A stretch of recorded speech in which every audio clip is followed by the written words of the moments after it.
They announced Newsman. What's up? I thought I heard him announce Newsman with the backups. Are there two Newsmans? No. I think he just did that.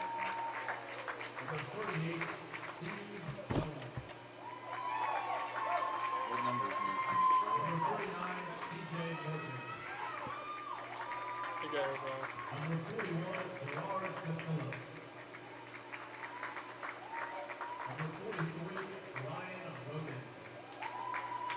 Not all their plans are the same.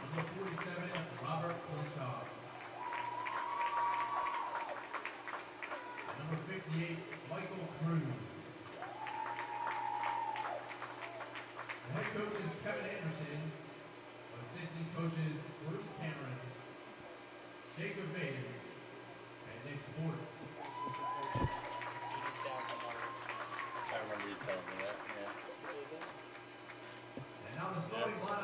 They're assistant.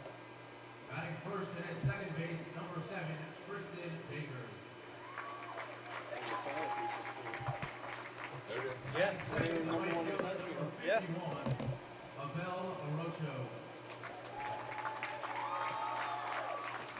You'll have to keep me posted on Arcadia. How they're doing. You get a chance.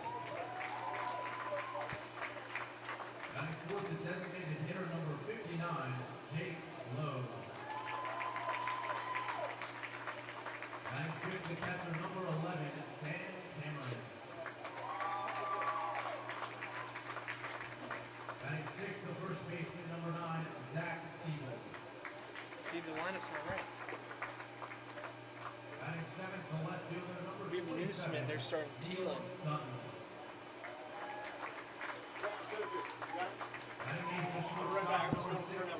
Okay. Alright, cool. They didn't, I would double check that.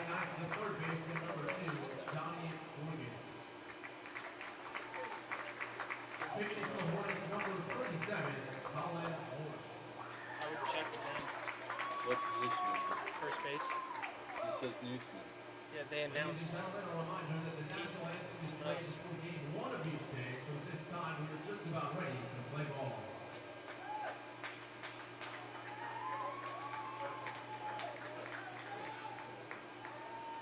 They announced it, huh? As soon as I got it, it was coming the other way, but they announced it.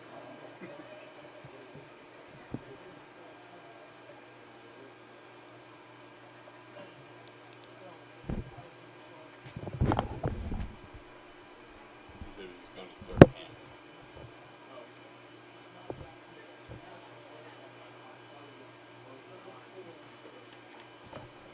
Spend so much money on assistant coaches, they can't get the names of them. Wow. Yeah, man.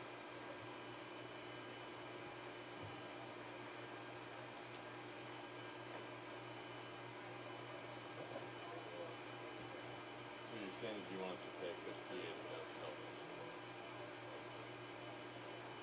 Ladies and gentlemen, it's time to meet the umpires for today's game. Coach At first base, Jeff Arthur. At second base, Ron Black. At third base, Jason McDermott. And behind home plate, Bill Rush. Ladies and gentlemen, a reminder that the merchandise table just to the third base side behind home plate will be closing after the first inning. Once again, the merchandise table will be closing following the first inning of play.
Ladies and gentlemen, good evening and welcome to Game 4, the final game of the first day of the 2017 Mid-Atlantic Baseball Regional in Division III, hosted here at Peoples Bank Park in York, Pennsylvania. We have second-seeded Shenandoah playing as the home team, wearing their red jerseys, facing seventh-seeded Maritime. The Privateers are wearing dark gray tonight. On the mound for Shenandoah is number 37, Colin Morse. I'm Jeff Goyne. I'll be joined by Corey Beddick. Coach Beddick, what do you know about Morse? Well, Colin Morse, certainly impressive numbers. Coming into tonight's game, he has started 12 games with a 2.6 ERA, unbeaten with a 9-0 record, one complete game, 79 and 2/3 innings, 81 strikeouts. Opponents are only hitting .214 off of Morse.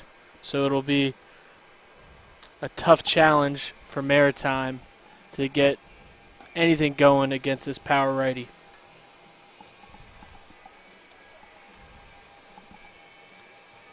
Well, he's going to face a Maritime lineup that has number 18, the shortstop, Chris Detto, leading off, followed by the designated hitter, number 2, Alex Poliwoda. Hitting third is the left fielder, number 22, Phil Russo. The cleanup hitter is the catcher, number 7, Antonio Diaz. Hitting fifth and playing first base, number 24, Matt Lobello. Hitting sixth and playing third base, number 11, Matthew Buckshaw. Hitting seventh, number 25, the center fielder, Chris Stewart. Batting eighth and playing second base, number 30, Skylar Graff. And hitting ninth, the right fielder, number 5, Tommy Buckman. The Privateers are playing a little bit short-handed this evening. Several members of their team, due to some academic requirements that they have at Maritime, are beginning their time at sea. They'll be playing tonight without Steven Semler, Matt Costley, Connor Alwyn, and Aaron Schiavone. Good luck to them at sea. Stay safe if you're out there watching or following the game tonight. And this game's about to get underway. Morse on the mound, Detto stepping into the box.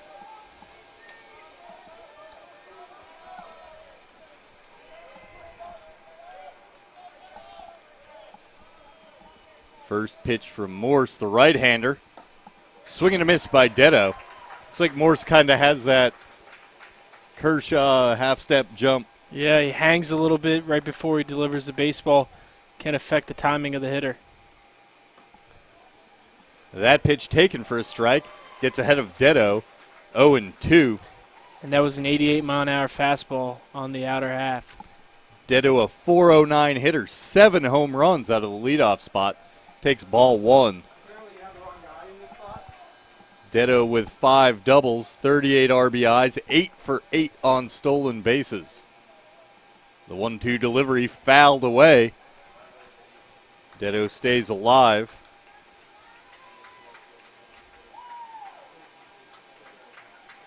A junior from Staten Island, New York, Detto.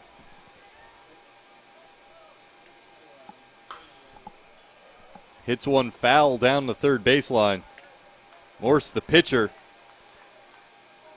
is a junior, 6 feet 5 inches tall, out of Vienna, Virginia. Meanwhile, Detto checking in at 5'9", a little bit of a contrast in height between the pitcher and the hitter at the moment. The 1-2 pitch from Morse. Detto takes high and away. Count is even at 2-2. And Jeff, we're only 5 pitches in, but Morse is showing electric stuff, sitting in the high 80s, throwing a really nice breaking ball 2 pitches ago. Looks like that was a changeup. Took something off of that. Detto fought it off, another foul ball. Still 2-2 on tonight's first batter. Pitch from Morse. Fouled away.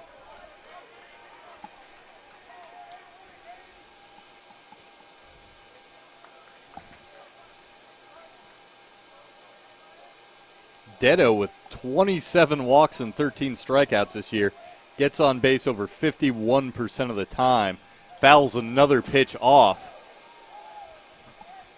Really making Morse work here during this first at bat. And Maritime comes in with some excellent offensive numbers. Multiple players on the team with over 5 home runs. Detto loops one into right field, and Arocho puts that away for out number 1. And that brings up Poliwoda, the designated hitter. And just to finish up on the point about the offensive prowess of this team, 7 players on this Maritime team have over 20 RBIs on the year, including McLaughlin, number 35, who we'll see soon, has 51 RBIs. First pitch from Morse misses the zone. It's 1-0 to Poliwoda.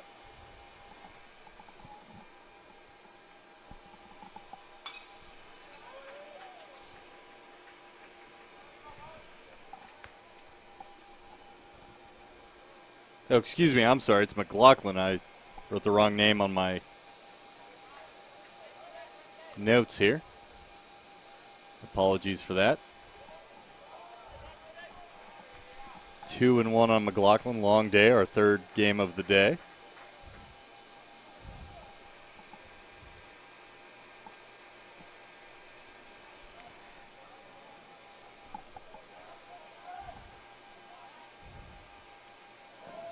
We'll let that slide, Jeff. That was your first error of the day. Announcer. Let's hope that's the only error during this game, as McLaughlin gets ahead 3-1.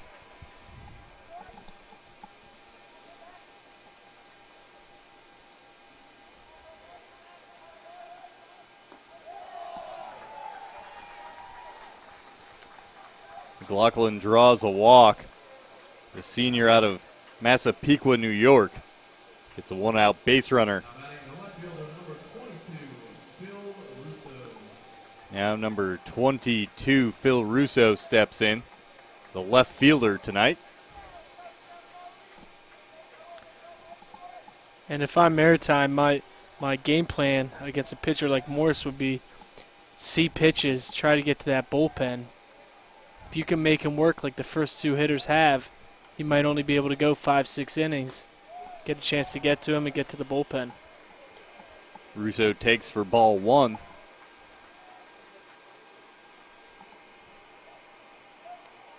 "14 pitches so far for Morse."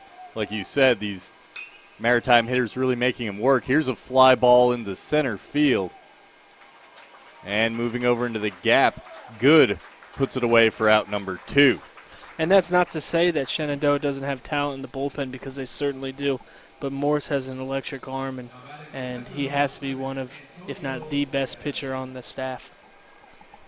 The cleanup hitter for Maritime, Antonio Diaz, the catcher. A freshman hitting cleanup out of Freeport, New York. For the Privateers, making their first ever appearance in the NCAA Regional out of the Skyline Conference. Morse delivers, and it's a called strike 1 to Diaz.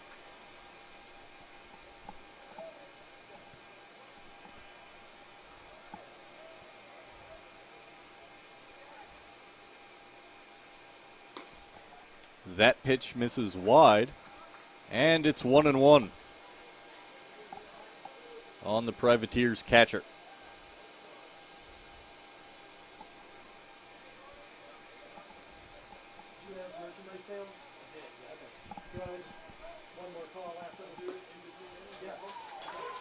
Taken for strike 2, Diaz. Getting into the lineup tonight. .299 hitter, 4 doubles, 2 homers, 17 RBIs, only 67 at-bats. That pitch fouled away.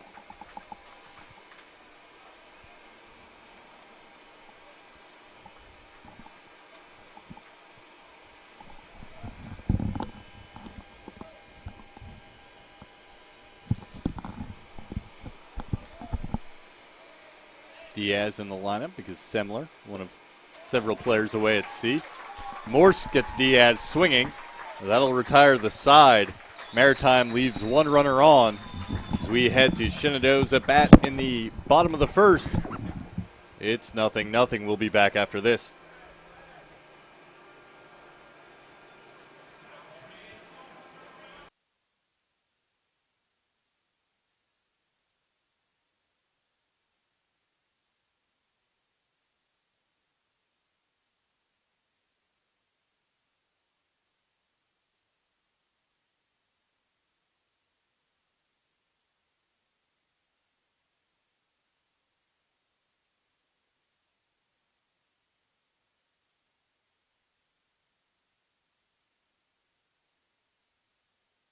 I did receive a non-athletic scholarship upon entering school.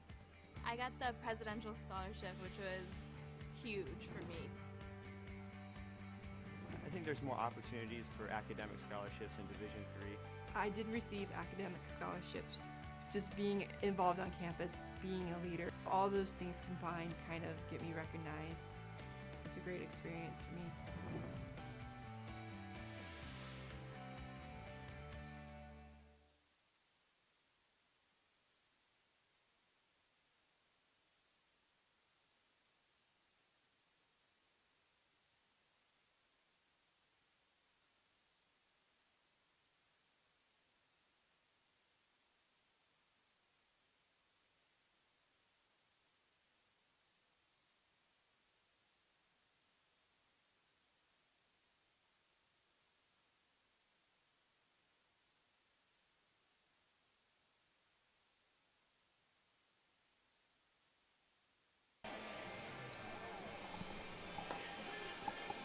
And we're back now for the bottom half of the first.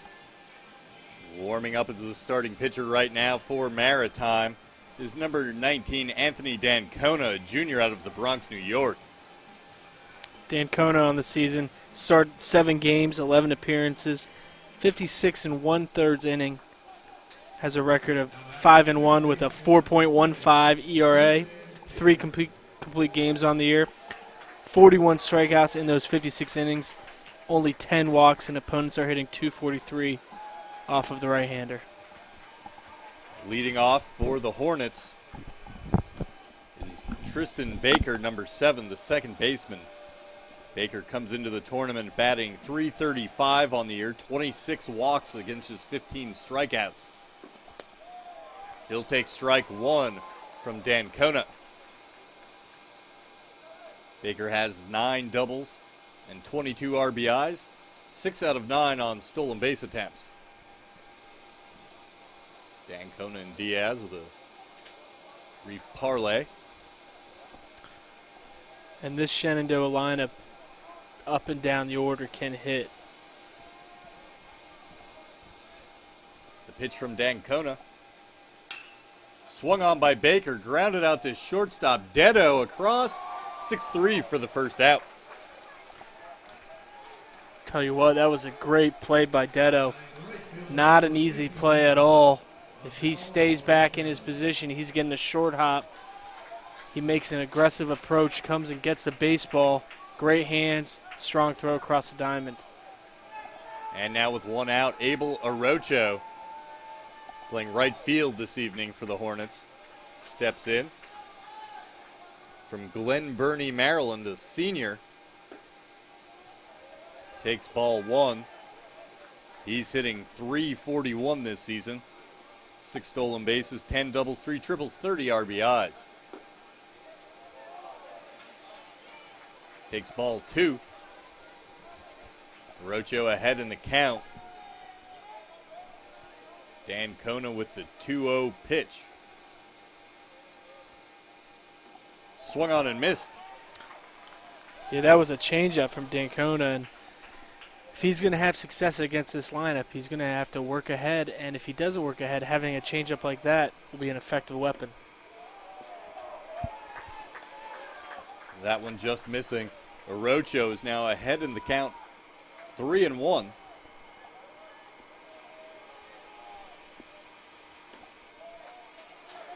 And it's ball 4. Both teams in the first inning now with one out base runners via the walk. McLaughlin walked in the top half of the inning, and Arocho does likewise now for the Hornets in the bottom half. And we have number 25, Nick Good, playing center field today. He takes the first pitch from Dan Conan and fouls it off. Good, number 25, is a junior from Middletown, Virginia.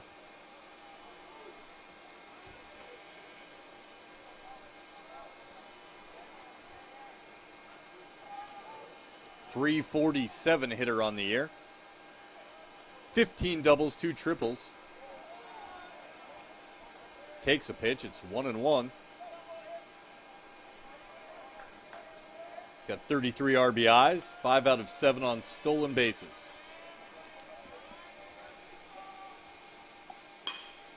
Puts that one in play. A chopper towards second, 4-6. Great stretch by the first baseman, Lobello, on the 4-6-3 double play. That retires the side. 3 up and 3 down for the Hornets. We'll go to the top of the second and be back after this.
And we're back now for the top of the second inning. Leading it off for Maritime is the first baseman, number 24, Matt Lobello.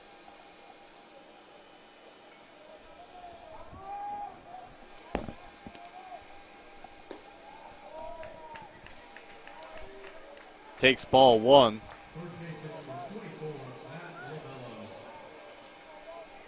Lobello. Lobello, another one of the reserves, getting into the lineup this evening. He gets ahead of Morse, 2-0 in the count here. Left-handed hitter.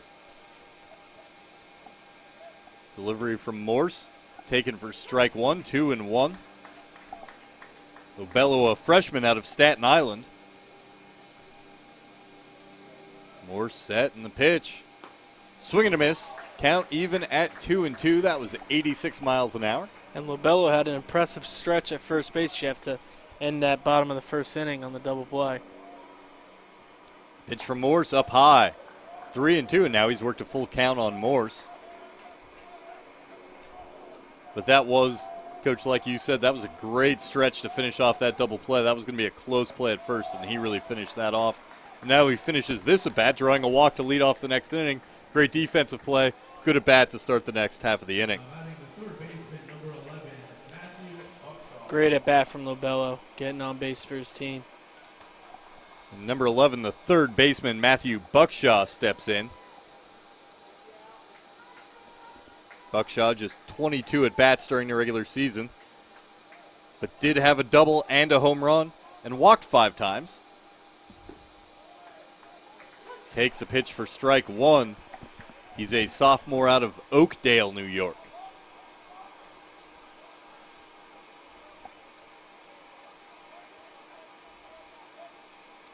The delivery from Morse. Tries to hold up, but that's a strike. Morse gets ahead. 0-2 on Buckshaw. Runner on first base with no one out. The pitch from Morse gets him looking, strike three. Second strikeout of the night for Morse. And that brings up Chris Stewart, number 25. He's out in center field tonight for Maritime, a senior out of Bethpage, New York.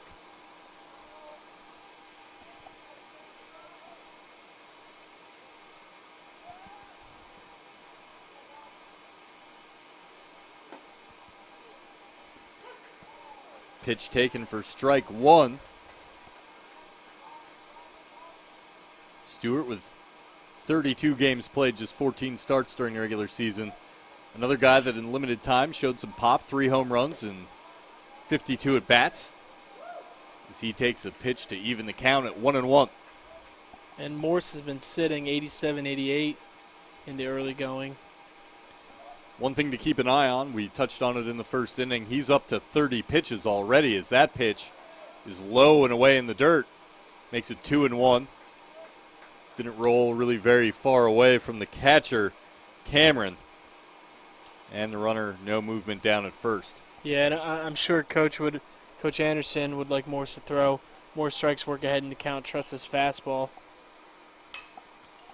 Swung on and popped up. Carries out into left field where Dutton puts it away. 2 away now with a runner on first. The benefit to throwing 87, 88 miles an hour, Jeff, is you don't have to be perfect with your pitches. You can make a mistake here and there and still beat the hitter.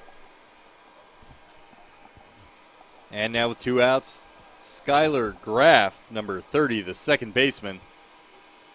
Shows bunt, pulls it back, takes a pitch for a ball. Drew the infield in with that show of bunt.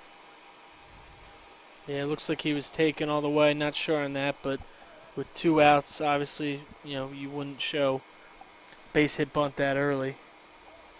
Might be taken until he gets a strike. Takes a strike. It's now 1-1. As we've already touched on, several members of the Privateers are headed out to sea for some academic requirements that Maritime has. This is actually Skylar Graff's first collegiate at bat.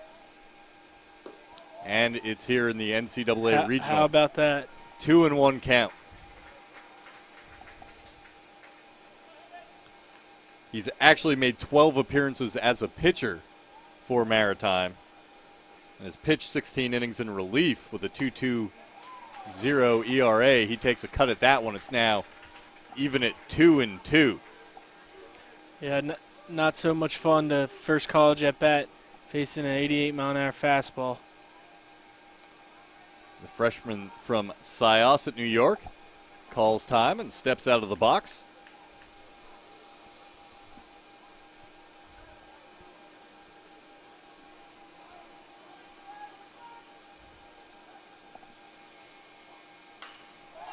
Fouls that pitch off.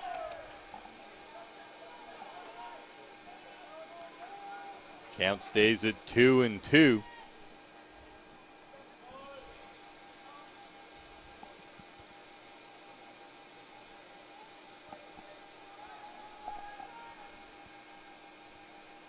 And the pitch from Morse fouled off.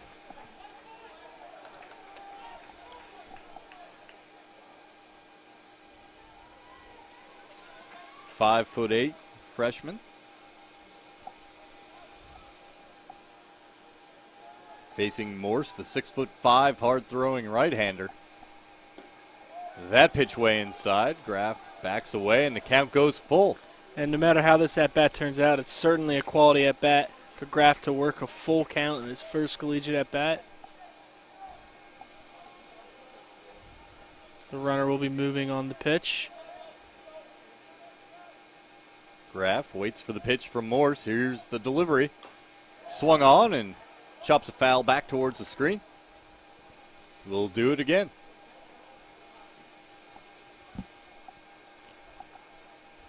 And Morse is almost at 40 pitches already in the early going. An ideal pitch count per inning, Jeff, would be somewhere around 12 pitches. And he's averaging almost 20 per inning, which could lead to a short night if Maritime can keep this up.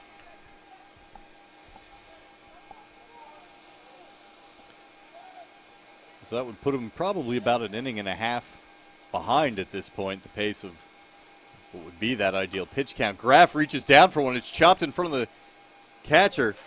Throws down the 2-3 put out. Cameron quickly out from behind the dish to pick up that chopper. Good throw down to first.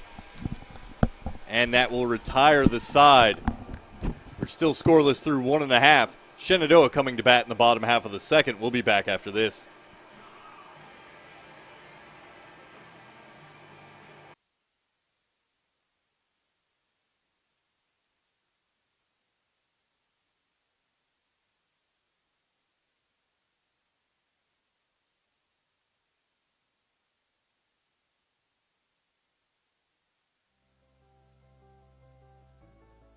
It's on us.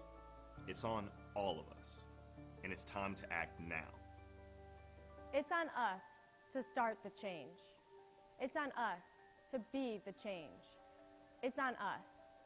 It's on Division III. It's on all of us to stop sexual assault.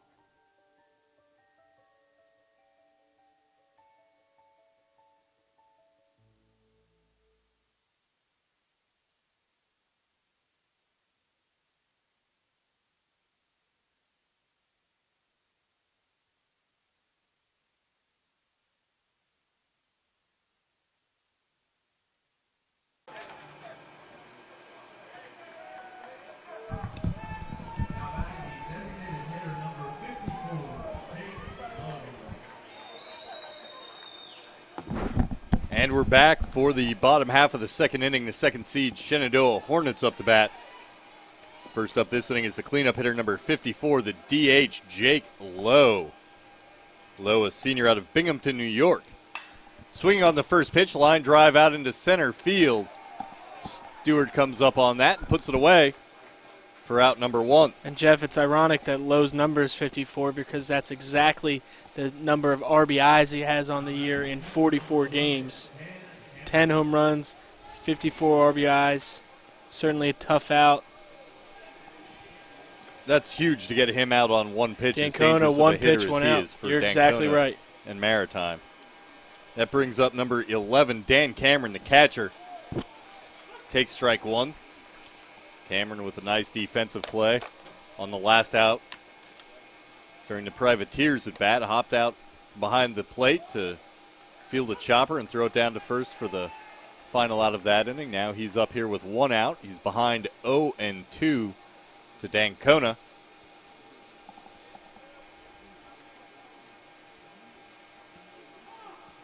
And Cameron, extremely difficult to strike out. Has only struck out 11 times in 151 at-bats. And Dan, I'm sorry if I just jinxed you. And Cameron, a senior out of Livonia, Michigan.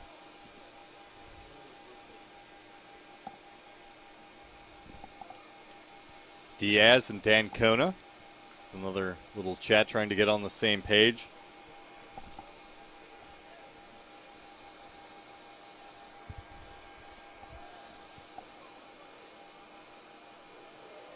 And the pitch from Dancona. Hard hit down the first baseline. Lobello with a nice play to knock it down, takes it to the bag himself. 2 away.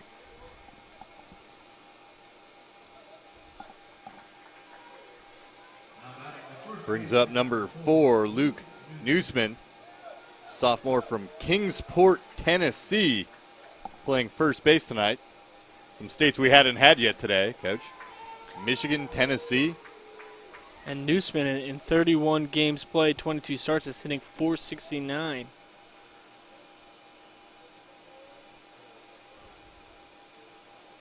Ten doubles. First pitch misses. 1-0.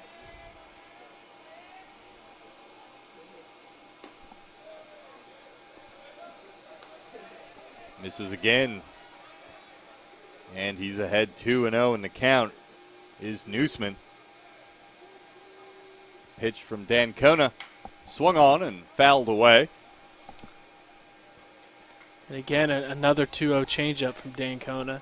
I think that's the right approach against an offensive team like Shenandoah.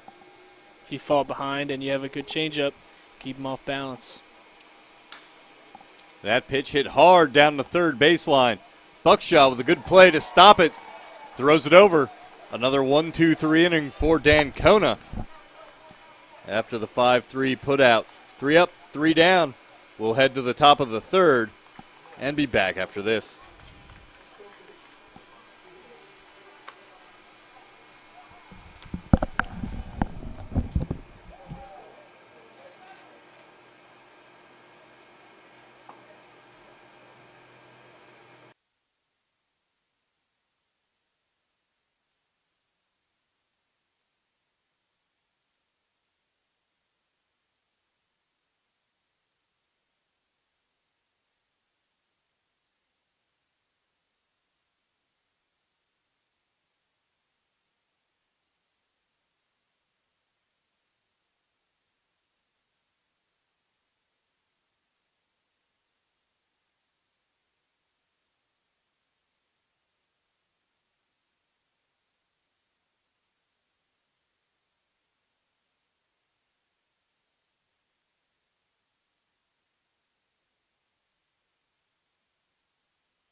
Welcome back as we head to the top of the third at the 2017 NCAA Division III Mid-Atlantic Baseball Regional at People's Bank Park here in York, Pennsylvania.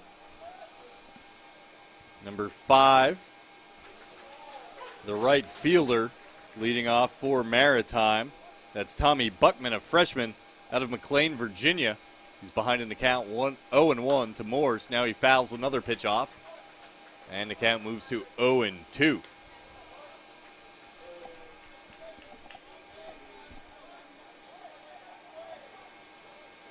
Buckman just 16 at bats, but he does have a double and 2 RBIs to his credit. Hard hit foul off the screen in front of the Shenandoah dugout. The Hornets earning an at-large berth out of the ODAC, the Old Dominion Athletic Conference. 36-8 entering the tournament, ranked as high as number 1 during the season. Tonight they come into the tournament ranked 10th. 1-2 the count. Here's the pitch from Morse. Swung on and looped foul into the Shenandoah dugout, bullpen, just over it. Buckman stays alive, 1-2. And again, Maritime seeing pitches. Seems like in every at-bat. 43 pitches from Morse. Fair ball down the line. 44 ripped down the line into the right field corner. Going around for 3. The throw comes in. It's over the cutoff man, and Buckman is into third safely with a leadoff triple here in the third. The Privateers with a runner in scoring position to start things off. And can't really see what happened down that line. I mean, that ball was ripped. Clearly a fair ball got to the corner. Orocho seemed to not be able to get it right away, allowing Buckman to advance to third. And that brings the lineup back over to the top. Dedo flew out to right field in his first at bat. He's a .409 hitter for the Privateers. 7 home runs, 5 doubles, And 8 stolen bases. Sorry, Jeff, and a pretty good time for Buckman's first triple of the season.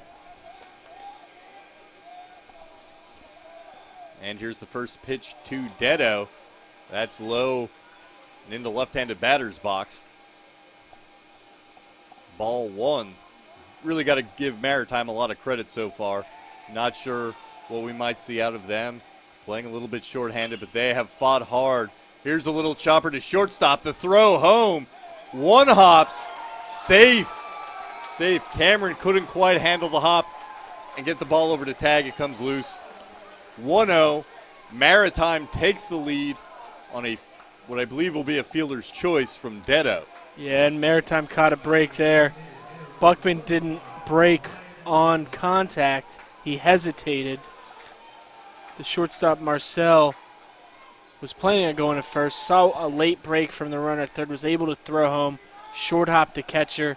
Cameron couldn't hang on and make the tag. Morse with a throw over to first. This will be pitch number 50 from the right-hander to McLaughlin, but he makes another throw over to first. In the meantime, McLaughlin, who I misidentified in the first inning, drew a walk. He's 0 for 0. Very dangerous hitter for the Privateers. 455, 9 home runs and 14 doubles. Takes a swing and a miss at that pitch. And the Hornets are willing to concede that run on that ground ball to shortstop, but Buckman got such a late break at third that Marcel thought he had a chance at the plate. McLaughlin takes inside. Count evens at 1. It was just like up before.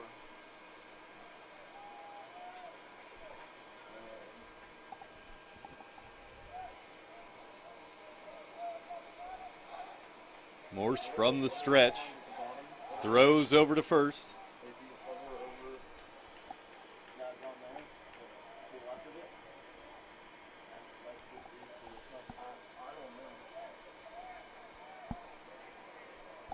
Morse with the pitch. Low and inside. McLaughlin ahead now. 2-1.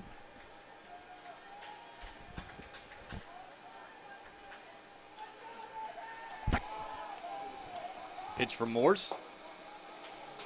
Takes for strike 2. Count now moves to 2-2. And Detto is 8 for 8 on the year in stolen bases. You wonder, with a good hitter like McLaughlin up at some point, will they try to start the runner? And with the Pitch full from count, Morse misses. We have a full count now on McLaughlin. this might be a decent time to start that runner.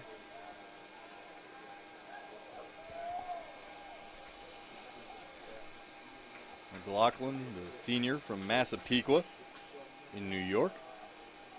McLaughlin's only struck out 13 times in 132 at-bats. And I think the Hornets are thinking along the same lines. When you have a hitter that doesn't strike out a lot, not a bad idea to start that runner, try and stay out of a double play. Of course, Morse certainly a strikeout pitcher. Runner was on the move, chopped out to shortstop. Marcel throws over to first. And it's a 6-3 putout. Detto moving up to second. And that's a great call from Coach Barbieri, starting Detto. That was a double play ball if he isn't moving on the pitch. Now they have a runner in scoring position with 1 out for the number 3 hitter. Russo, a 348 hitter, flew out to center for the second out of the first inning. Takes the first pitch from Morse for ball 1.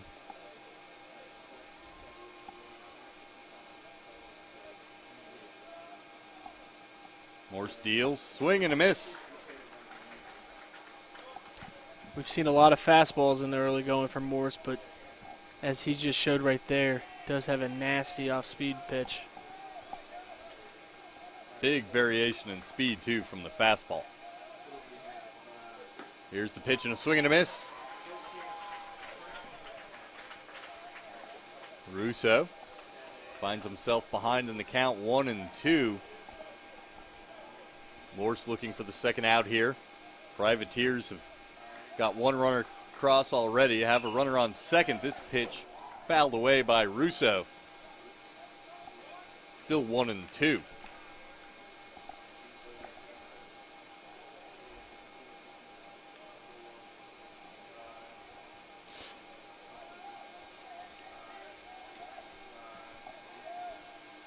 Looks at the runner at second, delivers, line the other way into left field.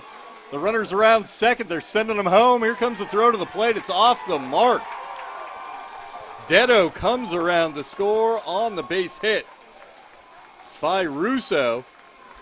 And it's 2-0 Privateers. Great at bat from Russo.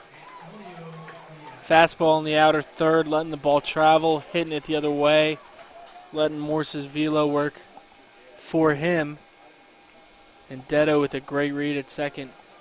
Coach Barbieri sending him all the way. Wide throw from the left fielder Dutton. 2-0 Maritime. Diaz behind 0-1. Takes strike 2.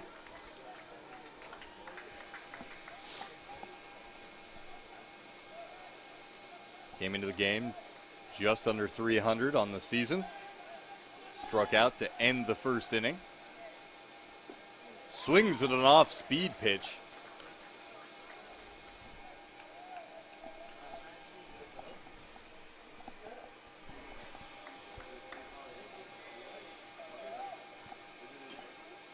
Fouls this one off. And if you're Maritime, you have to think, keep scoring, keep scoring, keep scoring, because this Shenandoah offense isn't going to stay silent all night.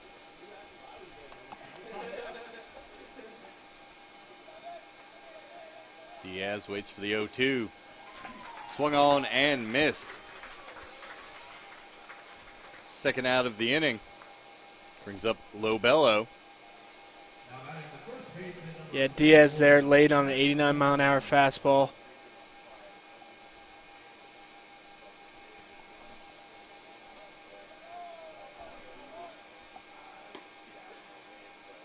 First pitch from Morse. Misses the zone. Want to know the count. Not quite sure where that missed.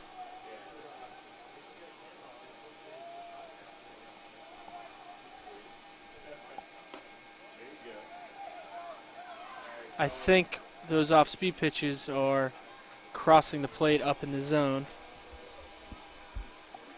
Looks like they had, both of those pitches had the plate. The 2-0 from Morse misses wide. Lobello runs the count to 3-0. Lobello walked in the second already, made a couple of nice plays defensively. He's had himself a solid 2+ innings. See if he can get on base again. Entered the night with just 19 at-bats all season, but did walk 5 times. Takes strike 1. And Jeff, if you watch the body language of this Maritime team, they don't appear overmatched. They don't seem afraid. They're playing hard with a lot of confidence, even guys that haven't played a lot this year. Pitch from Morse, the 3-1. That misses, ball 4. Lobello will walk for the second time tonight. And I hate to belabor this point, but Morse at 67 pitches here with 2 outs in the third inning. He'll get a visit from the pitching coach here with 2 away. Runners on first and second. Buckshaw will step to the plate. Struck out looking for the first out in the second inning.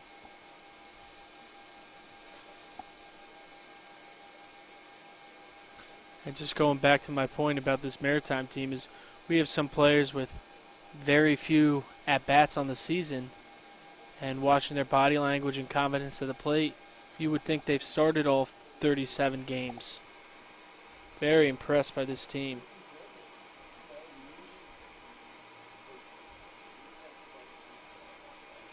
Of course, ball game far from over. Shenandoah, number 10 team in the country. Privateers played their way into the tournament by winning the Skyline Conference. 26-11 entering tonight's game.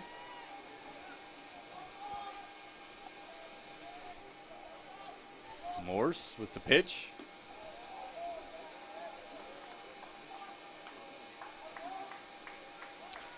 And for Shenandoah, this is their 8th trip to the regionals. All 8 of those trips have been since 2009, so they've been here before.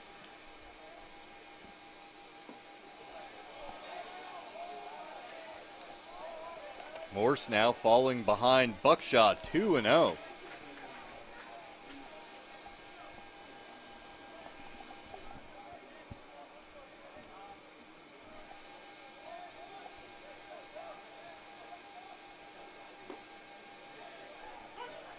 Strike one.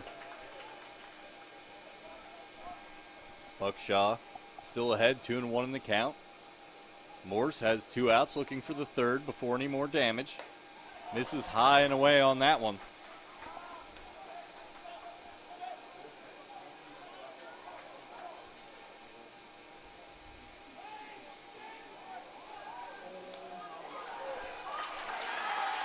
Wow. Morse wheels and picks the runner off at second. Bails them out of the inning. Great play. That's something you see out of a team that's ranked in the top 10 in the country. Yeah. They have those kinds of defensive plays. Gets themselves Pick-off out of a plays. jam. 3-1 in the count, runners on first and second, and they run a daylight play to get out of the inning. At the end of 2.5, Maritime 2, Shenandoah 0. And we'll be right back.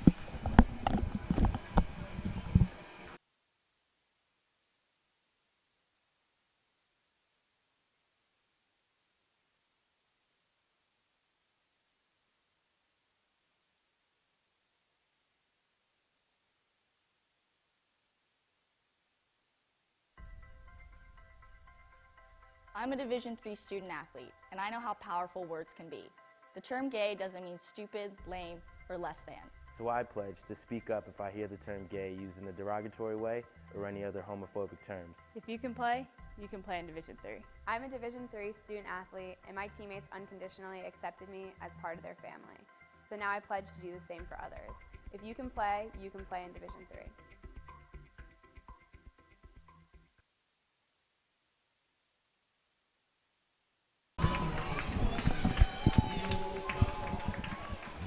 And we're back now for the bottom half of the third inning. Maritime leads number 10 Shenandoah, the 2 seed in this tournament, 2-0. Neil Dutton leading off, number 27, playing left field. Dutton, a senior out of Dumfries, Virginia. Count is 1-1.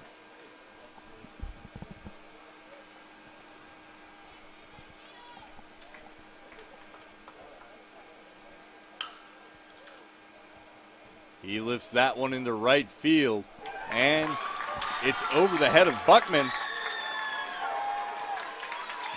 Dutton into second, leadoff base runner for the Hornets.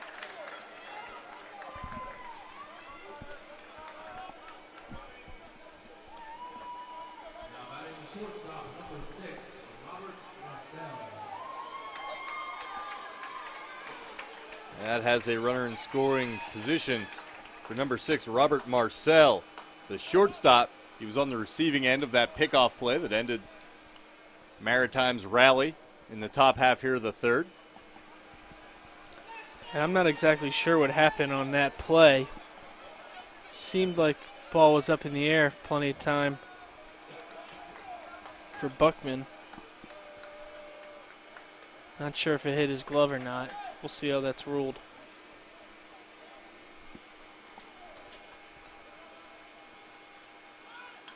Marcel lays down a great bunt. Safe. Buckshaw did all he could on that bunt. Charged hard, came up throwing. Just couldn't get Marcel. Great bunt laid down there. Runners on the corners now, no one out. Shenandoah on the attack after falling behind 2-0. Now they have runners on the corner with no one out. Yeah, and you figured they would be able to come back. That was an excellent bunt by Marcel. Buckshaw at third has an extremely strong arm. Looked like he couldn't get the ball out of his glove as cleanly as he would have liked and still almost had the runner. Runners on the corner for Forgus. Just foul. That's number 2. Donnie Forgus, a junior from Warrenton, Virginia. A .255 hitter this season in 110 at-bats, 2 doubles, a home run, 18 RBIs. He's playing third base for Shenandoah.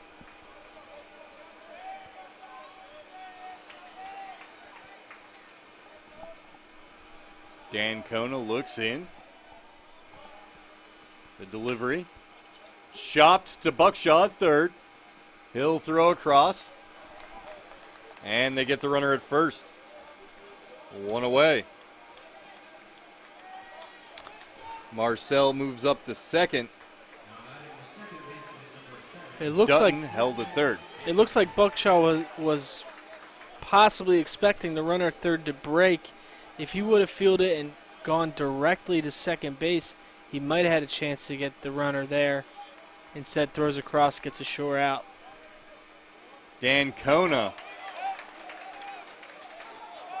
The Oh, pitch wow. hits Baker. Home plate umpire is going to rule that Baker made no effort to get out of the way. Home plate umpire for this final game today is Bill Rush, who's joined at first base by Assistant Crew Chief Jeff Arthur.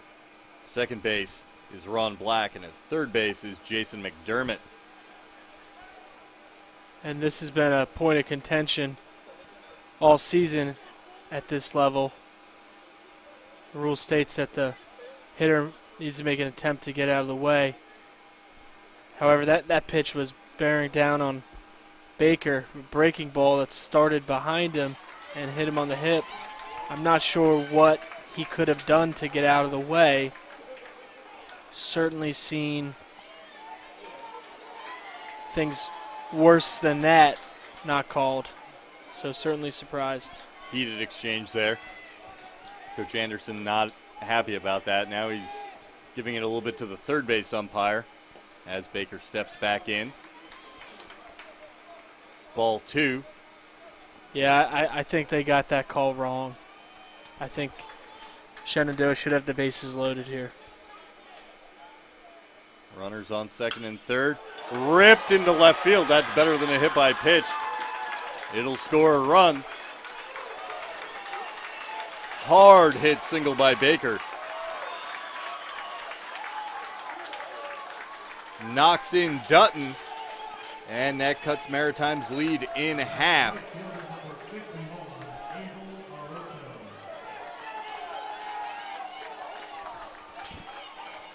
Abel Arocho now. Runners on the corners. Marcel on third. Baker on first. The pitch gets away from Diaz. It was high and away. And this game is tied as Marcel comes home. Easily no play at the plate. I'm not sure if Dancona and Diaz got crossed up or Dancona had trouble seeing the signs, but Diaz just whiffed on the fastball. Looked like he was expecting the pitch to break.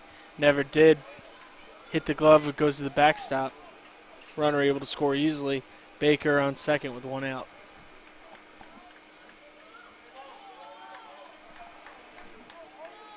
(1-0) the count on Arocha. Swung on. Grounder out to short. Dedo struggles to field it. Runner safe at first.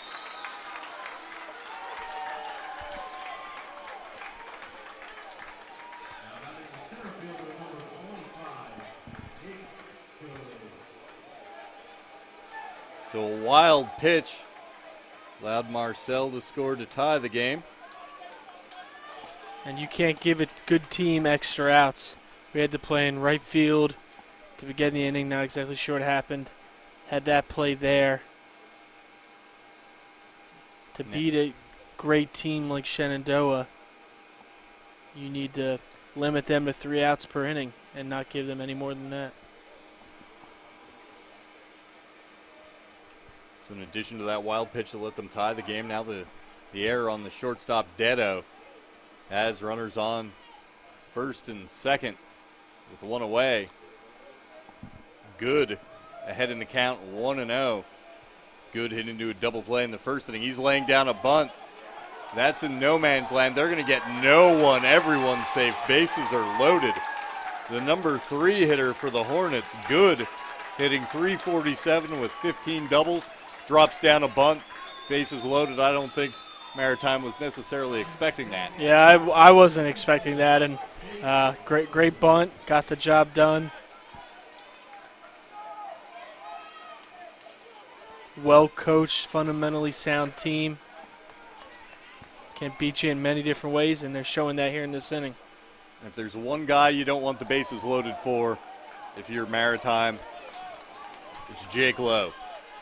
Yeah, 54 RBIs on the season, nowhere to put him. Hitting .367 coming into the night. 10 home runs, 54 RBIs. 1-1 the count now. That last pitch in the dirt rolled away from Diaz, but not very far. No action from the runners. Has a chance to add to that RBI total right now.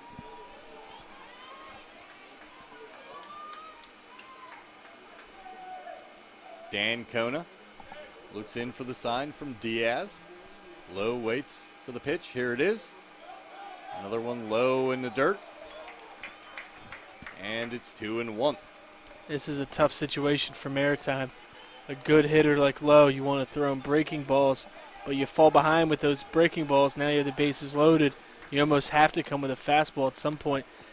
Although not necessarily right now. I wouldn't be surprised to see a 2-1 changeup here to Lowe. Let's see what he does. Dan Kona sets and delivers.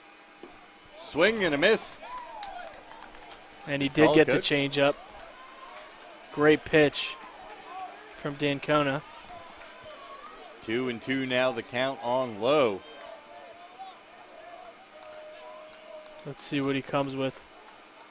Both teams with 2 runs here in the third inning. Shenandoah with a chance to add more to their total. 2-2 to Lowe. Way up high. And the count is full. And Dan Kona, again, his best pitch all night has been that changeup.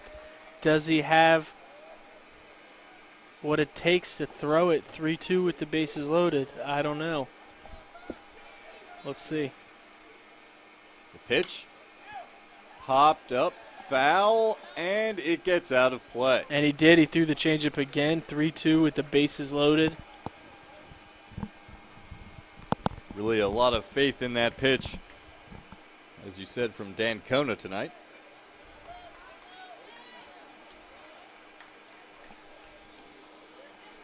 Of course, the changeup, when thrown well, such an effective pitch because it looks like a fastball coming out of the hand. Lowe ready for the 3-2 pitch from Dan Kona, who's into the stretch and a windup. Swung on, and he gets Lowe swinging. Again, huge strikeout. Again on the changeup. That's 3 straight changeups, 2 of which came with a full count and the bases loaded.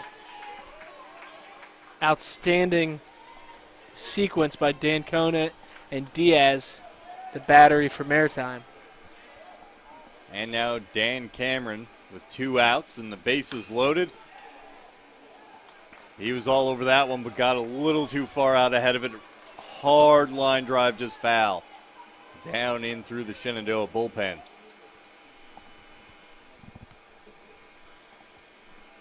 Dan Kona, what do you get for striking out a guy with 54 RBIs? You got to face Dan Cameron, the catcher, hitting .364 with 35 RBIs.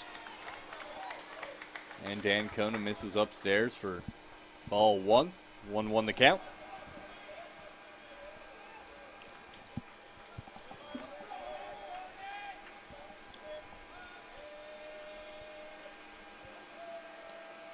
Dan Kona from the stretch.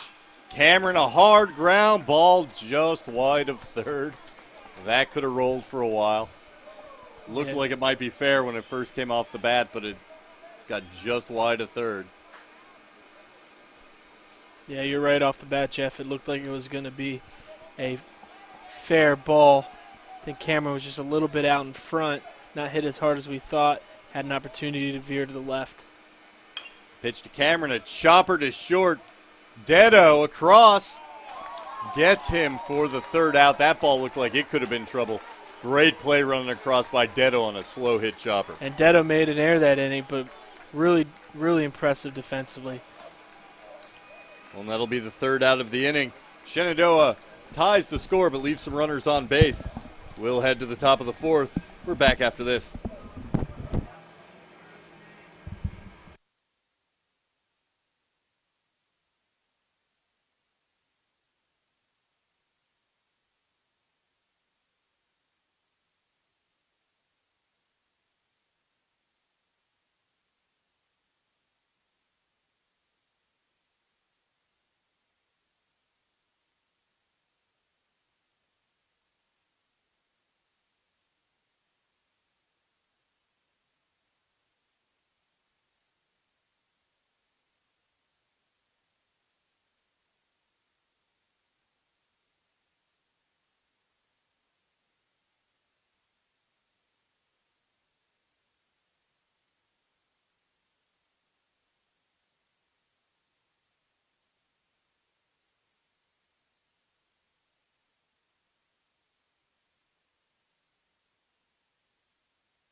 We're back for the top of the fourth here at Peoples Bank Park, 2017 Mid-Atlantic Baseball Regional.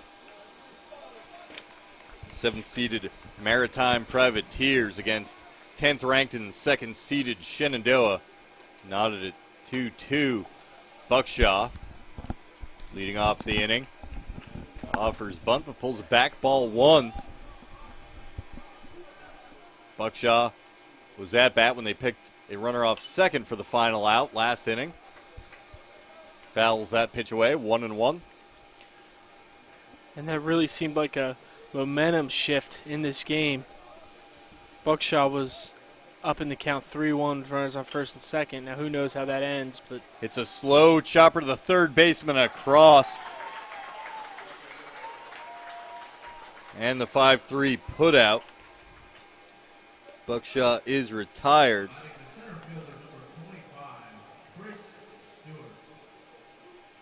That brings up Chris Stewart, the center fielder. Flew out to left in the second. Good play by Forgas on that grounder to third. Stewart takes for strike 1.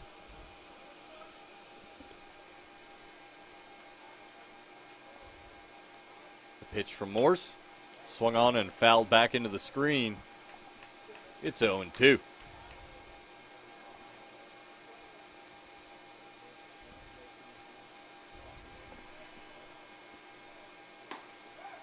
Pitch from Morse, and he gets Stewart swinging. Out number 2. 3-pitch strikeout. A couple of quick outs for Morse. We've touched a good amount on his pitch count. Getting a couple of quick outs, a big thing for the Shenandoah right-hander. yeah, I think at this point you hope Morse can get you through 6 if you're Shenandoah. Graff to the plate.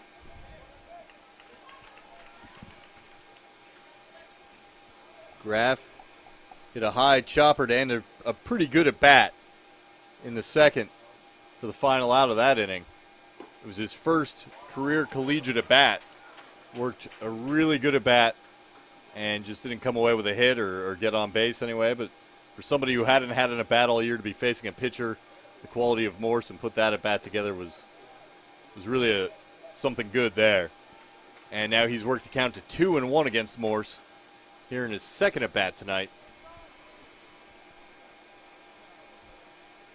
Pitch from Morse. Low and away, ball 3. 3-1 count to Graff. Listed as a pitcher. He's seen a lot of action out of the bullpen for the Privateers. He swings and he fouls one off. Full count now. 3-2, 2 away. Here in the top half of the fourth inning. Jeff, maybe shades of Roy Hobbs here for Maritime. I don't know what we do if he breaks the lights, though, Coach. He grounds out to first. Newsman picks it up and takes it to the bag by himself. And that's it for Maritime in the fourth. We'll head to the bottom half, tied at 2. We're back after this.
And we're back for the bottom half of the fourth inning.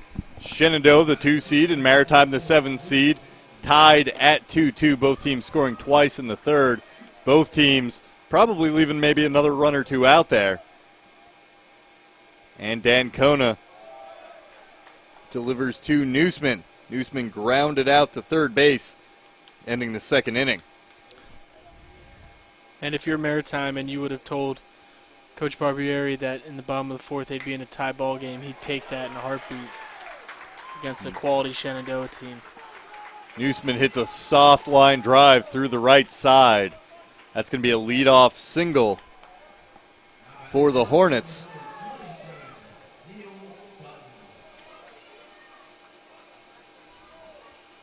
And now Neil Dutton steps in, number 27, the left fielder. And Jeff, we could possibly see a bunt here. And there is that bunt, Coach. Down to first base. No one covering.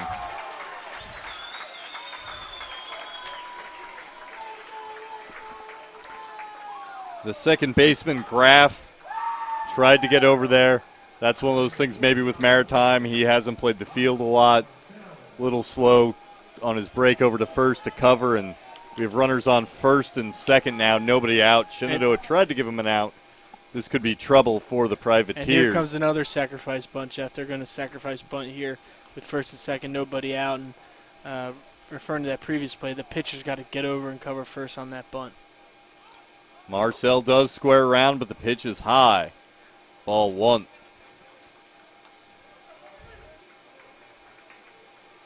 Newsman and Dutton with singles to start the inning.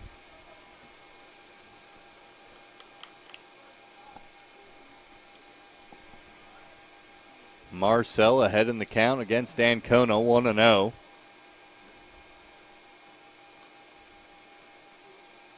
He squares to bunt. High and away, ball two. And Maritime is running a wheel play where the shortstop and second baseman are both covering the corner bags. The third baseman and first baseman are charging, leaving the entire middle of the infield wide open. Typically a good time for a slash where the batter will actually pull the bat back, try to hit a ground ball up the middle. Pickoff attempt to second. Trying to catch Newsman sleeping. In the same token, Maritime hasn't shown a consistent ability to get outs on the bunt play. So Coach Anderson has a lot of options. Marcel taking all the way there, did not square to bunt. Takes the first strike, 2-1 now the count. And I wouldn't be surprised if the bunt is put back on here. 2-1. Could have just been to try to, you want to take a strike anyway, maybe the defense will slide back and not expect the bunt. Here it comes. Yeah, it could have been taking a strike. Also could have been assuming a fastball 2-0, looking for a pitch to drive. Count now 3-1 on Marcel. Yeah, this will be interesting to see what Coach does here. Won't be surprised to see bunt still be on 3-1. Also could see him swinging away. They're going to let him swing, and he does. He hits it high in the air out to left field in the direction of Russo, who moves a few steps and puts it away. And that's frustrating for the Hornets. Work hard to get into a positive count. And Coach takes a sacrifice bunt off, expecting the ball to be hit hard. And Marcel just gets underneath it, makes good contact underneath it. Fly ball for out number one. And now with runners on first and second, it's Donnie Forgas, the third baseman. Grounded out to third his first time up. He shows bunt. And they're going to call that a foul ball. Yeah, Forgas attempting to base hit bunt. Didn't get the bat out in front of home plate. The ball was foul behind the plate.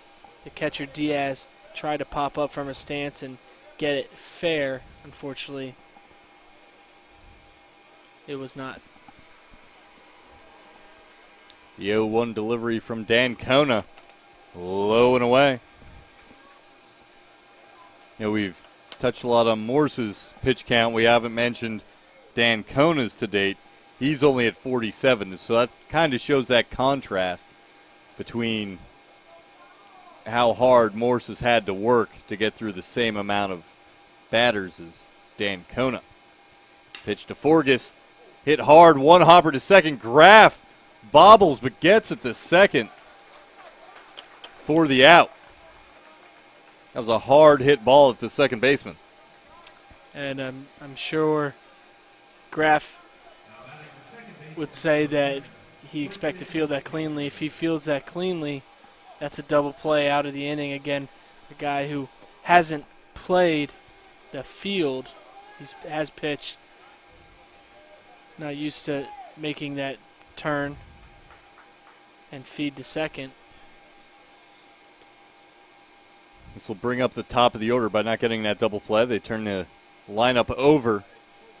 Leadoff hitter Tristan Baker. First of a conference at the mound, the infield.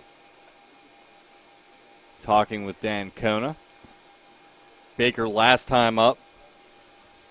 Got hit in the rear with a pitch, but the umpire ruled he didn't make an effort to get out of the way. A couple pitches later, he rips a hard hit single. It brought home a run for Shenandoah during that 2-run third inning. He has a chance for a couple more RBIs right now, has a runner on third and a runner on first with 2 outs. As he hits against Dancona. First pitch, swung on and fouled away. I think he got that one off his foot.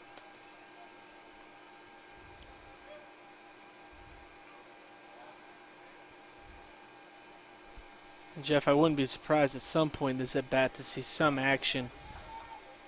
I would think that Maritime, if the runner was trying to steal second, would hold the ball and not throw it. And it would be a perfect opportunity for the Hornets to get another runner into scoring position for their leadoff hitter.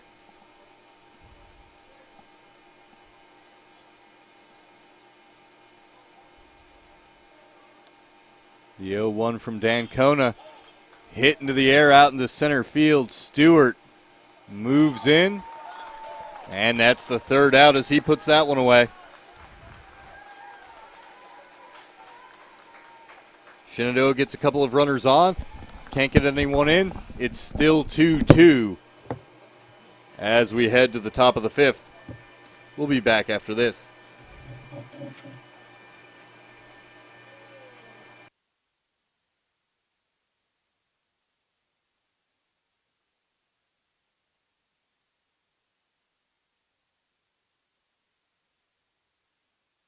Division III allows you to give yourself to other things. Having that free time allows me to pursue the things that I want to pursue.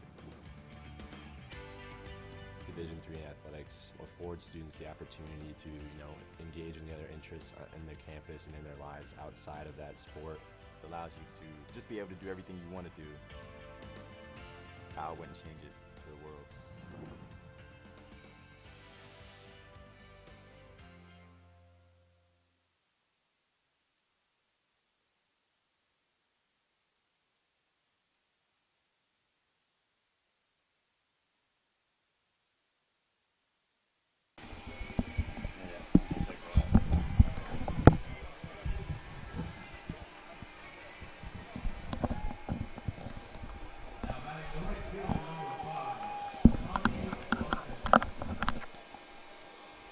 We're back for the top of the 5th.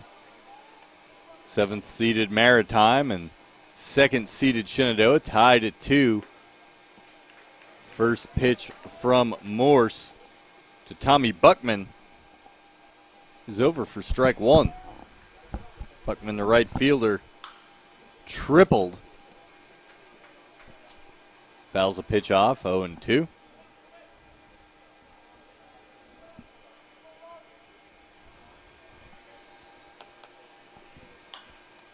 Swings and fouls another one off.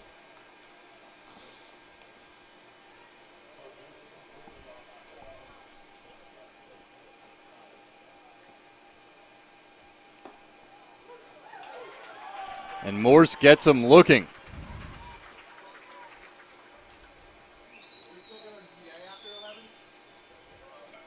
Dedo, the leadoff hitter, as the lineup turns back over.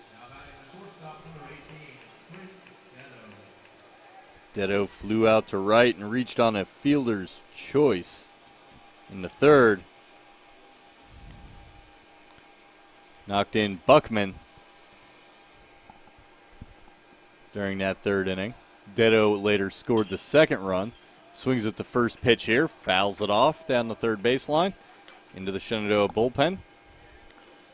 And again, if you're just joining us, Maritime coming into this game without 4 of their starters due to school obligations. Ball 1 to Dedo, 1-1 the count. And they've shown a lot of heart and determination to have this game where it is here in the top of the 5th.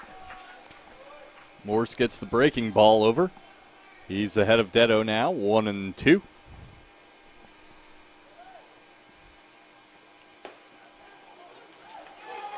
And Dedo is rung up on strikes. Morse taking advantage of a relatively lower strike zone throughout that at-bat, making some excellent pitches. Ryan McLaughlin, the designated hitter, he steps in. Walked and grounded out to shortstop. First pitch is a ball.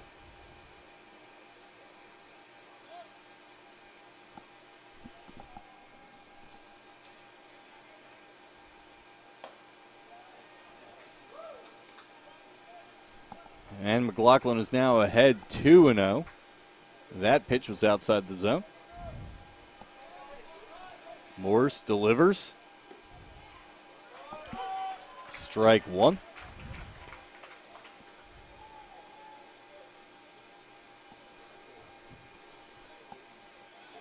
Six strikeouts for Morse. That delivery misses. 3-1 to McLaughlin.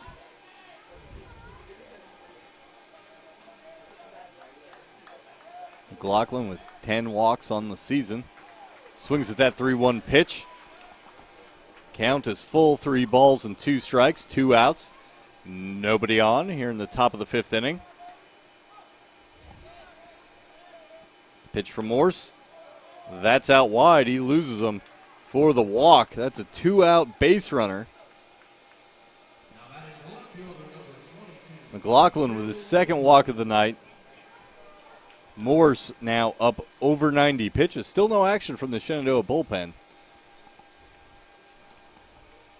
Yeah, and I'm not sure what Morse's pitch count was routinely through the course of the year. But apparently Coach Anderson has no worries about Morse being just under, or actually right now at 100 pitches here with 2 outs in the 5th. He works ahead of Russo, 0-1. Russo 1 for 2. Flew out to center field. Singled in the third. He was the runner picked off to end that 2-run third for Maritime. Morse with the 1-1 pitch. Runner going, throw down to second, gets into center field. That'll be a stolen base for McLaughlin. That's his 4th on the year, Jeff. 4 for 4 on stolen base attempts. He's picked his spots well. Maybe not a prolific base stealer, but he knows when to go.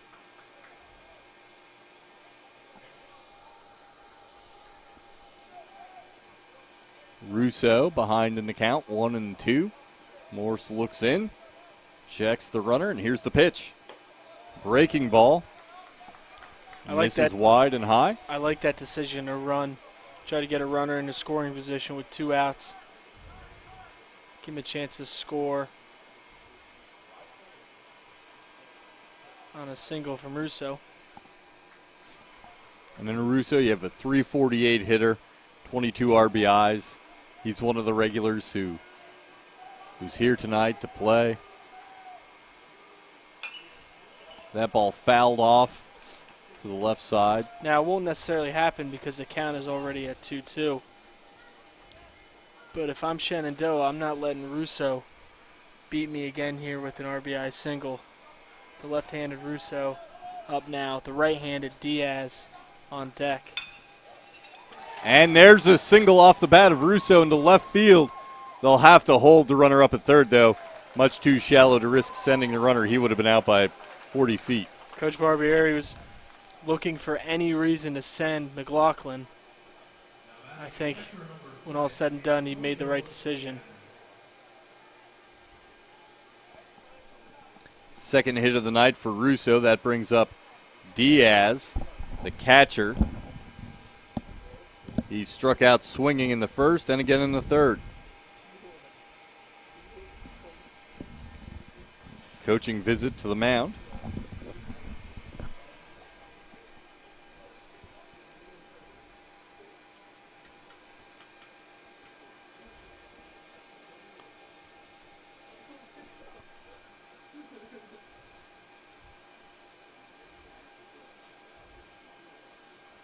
And Diaz has struck out twice in his first 2 plate appearances today.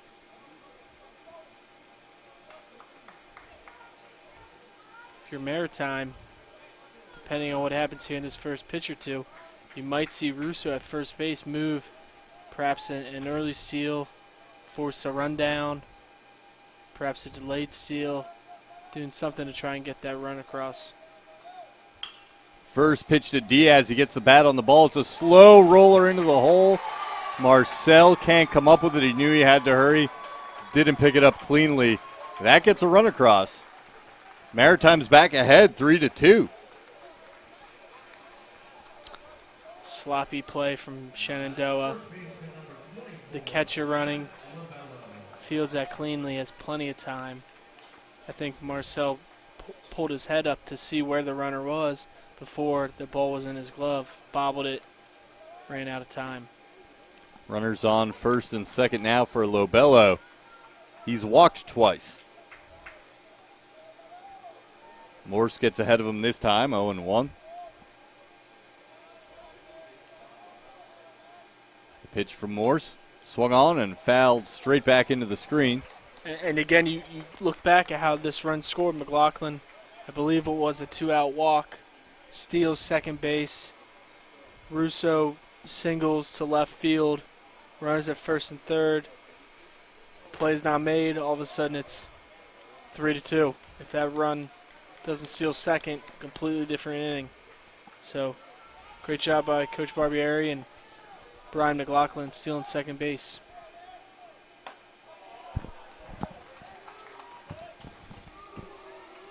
And it's now 2-2 to Lobello. Fell behind 0-2. He's worked the count back to even. Error on that last play. Obviously charged to the shortstop. Here's another ball chance for him to redeem himself. A sliding play, but just no play. That was hit too slowly. Good play by him. Knocking it down probably keeps the runner from scoring from second. Yeah, that ball was hitting the right spot for Maritime. Marcel did all he could to keep it on the infield. Like you said, Jeff, stop that run from second. That's now third from scoring. Comes Matthew Buckshaw, playing third base. Struck out looking and grounded to third so far tonight. He's got a chance with the bases loaded. And we are starting to see some action in the Shenandoah bullpen. I'm sure Morse up to 112 pitches, 113 counting ball one. Yeah, I'm sure Morse will be disappointed with his performance. Not that it's been poor by any means, it's been excellent, but wasn't as economical as maybe he should have been early on in the game. Here's the 1-1 from Morse. 1-2. He's ahead of Buckshaw.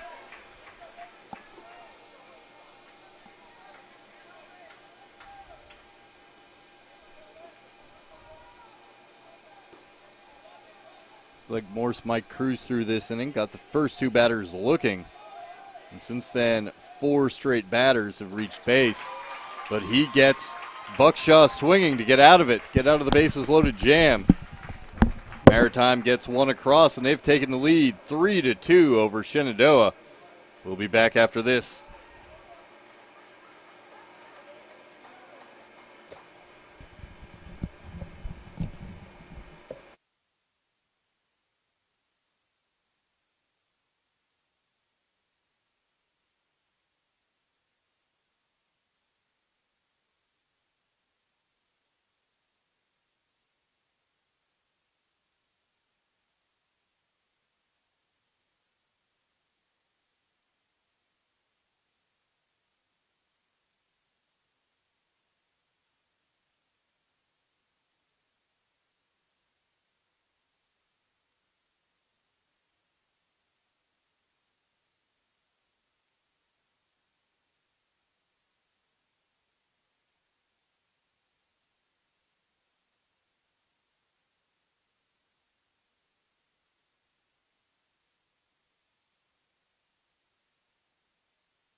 Leading off here for Shenandoah in the bottom half of the 5th inning, Abel Orocho. Rocho walked and reached on an error. He's ahead 1-0.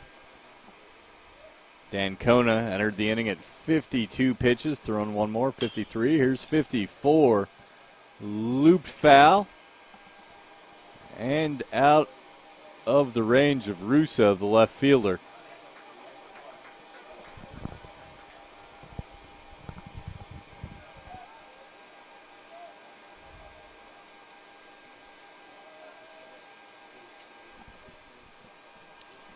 Dancona out of the windup. And the pitch misses for ball 2, 2-1.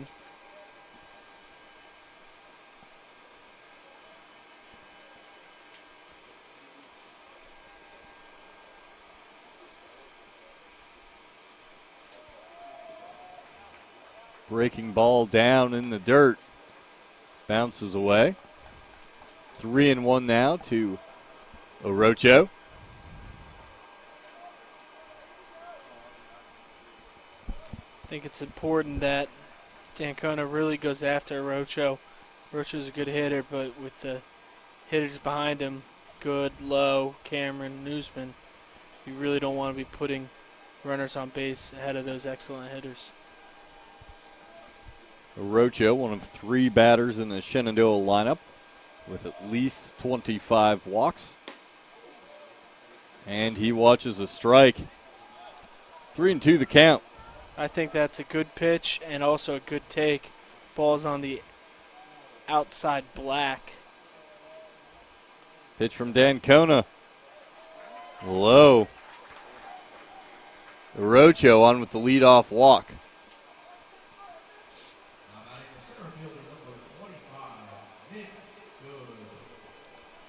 Nick Good, the center fielder, hitting third, steps in.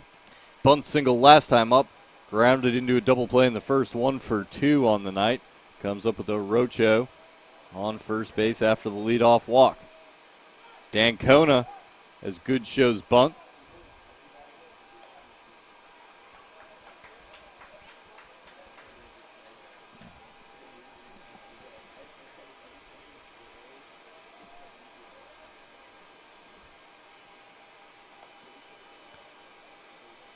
Throw over to first by Dancona. Buckshaw, the third baseman, playing just off the grass. Takes a step in as Dancona readies. Good, lays down the bunt. Dancona picks it up himself over to first. Sacrifice bunt moves the runner down to second. Orocho moves into scoring position.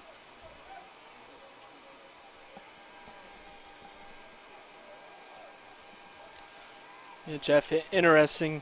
Good, hitting .347, 15 doubles on the year, 33 RBIs, and in 2 of his first 3 at-bats in the NCAA Regional laying bunts down.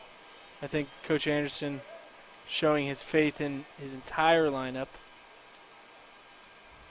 A lot of teams would not take the bat out of the 3 hitters' hands, but when you have depth throughout the lineup like Shenandoah has, you're able to do those types of things. And up steps Jake Lowe, the designated hitter.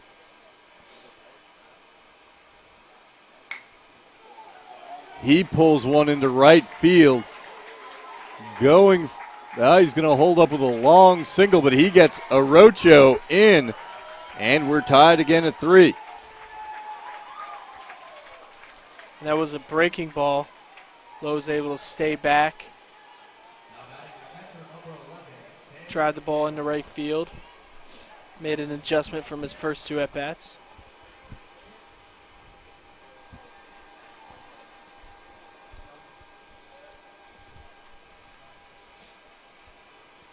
Dancona now facing Dan Cameron, the catcher.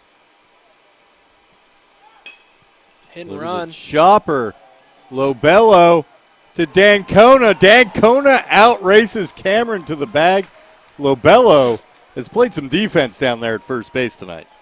Yeah, hit and run on the first pitch of the at-bat.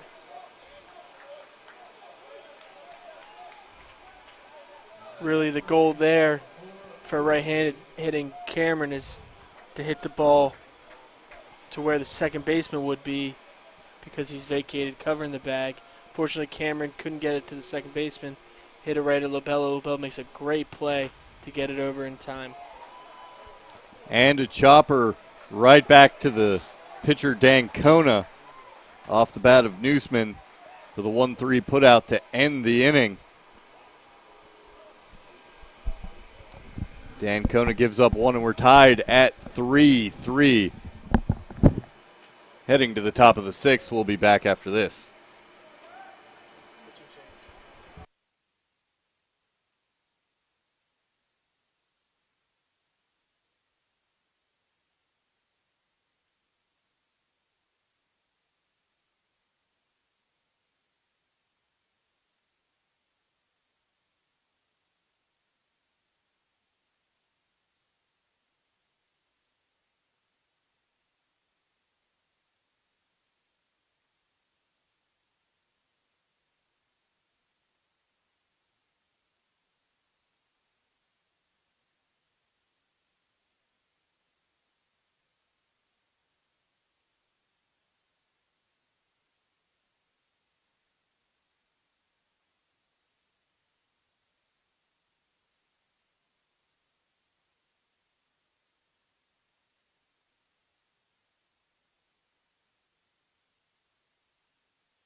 As we head to the top of the 6th, pitching change for Shenandoah.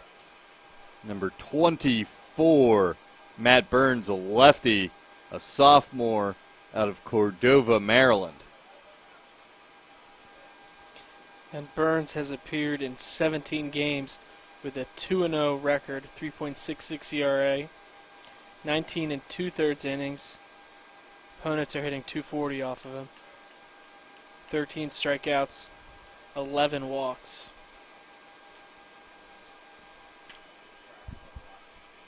And he's facing Stewart. Count goes to 1-1.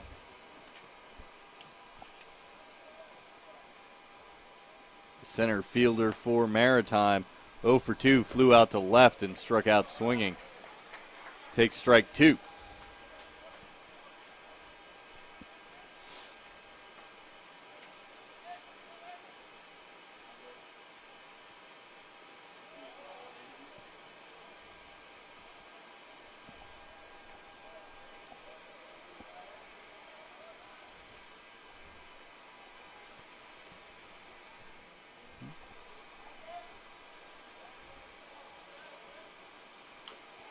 Pitch from Burns, fouled off by Stewart, 2-2 the count.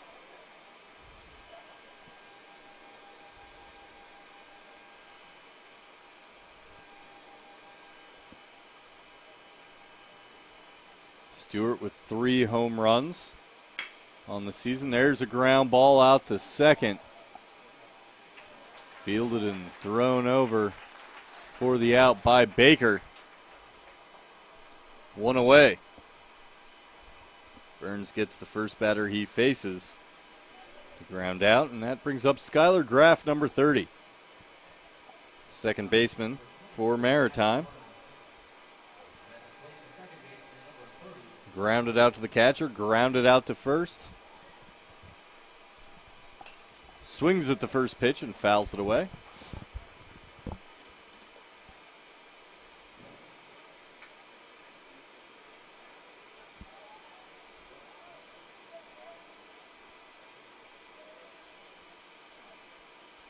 Pitch from Burns.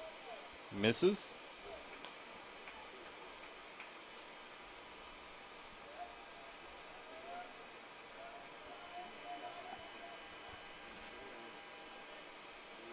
Burns again misses away.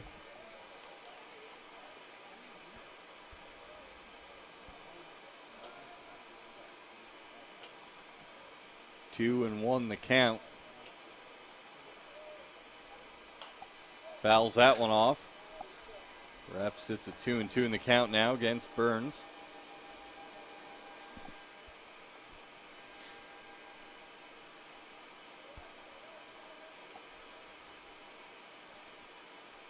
Pitch from Burns.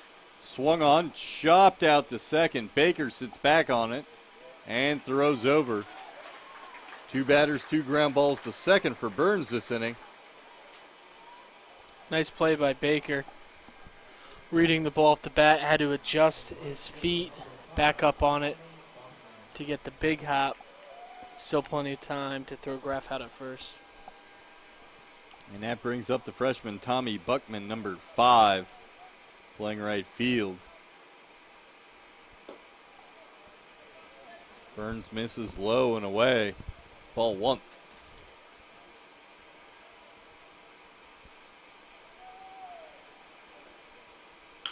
Swung on and a soft line drive right at Baker. He doesn't move at all. 2 assists and a putout for the second baseman that inning. 3 up, 3 down for Burns in the top of the 6th. We'll be back after this.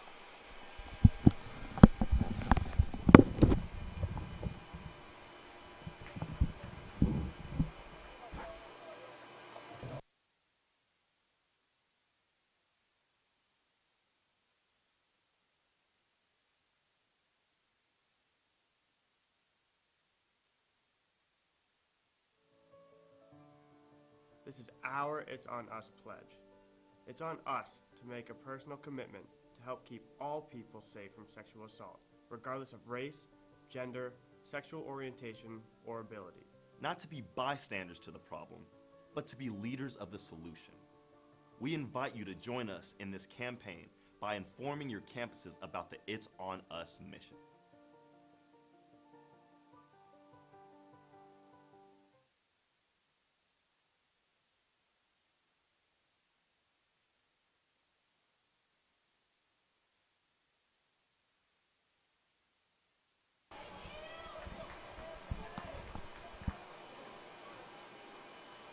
Bottom half of the 6th inning here at the 2017 Mid-Atlantic Baseball Regional.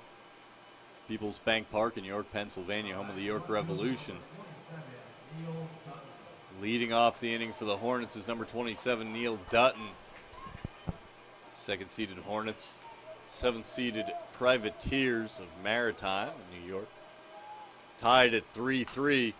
Dutton swings on the first pitch, a slow roller out to second base. Scooped up by Graff. And there's one away.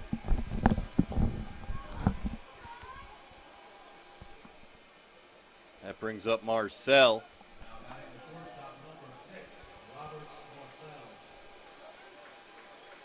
The shortstop for Shenandoah.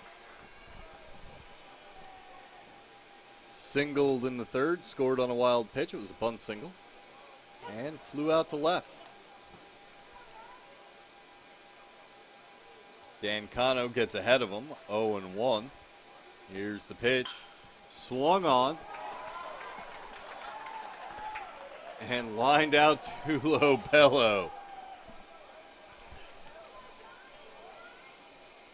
Again, the defense down there by Lobello. The freshman first baseman out of Staten Island. He's really made a difference defensively. This game could be much different if he doesn't make some of these plays. Yeah, and how about Dancona on the mound against this offense? Pitching into the 6th inning, only giving up 3 runs. And he's only around 70 pitches at the moment. I mean, we talked at length about Morse, not being efficient. He was getting outs, and, he was every bit as effective as Dancona, just used a lot more pitches to do it. 2 completely different types of pitchers. The pros and cons of being a power pitcher is you get a lot of strikeouts. The cons are when you throw a lot of strikeouts, you throw a lot of pitches. Donnie Forgas loops one out in the center field. Stewart puts it away. 3 up, 3 down for Dancona. Still tied at 3. Heading into the top of the 7th. We're back after this.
Top of the 7th.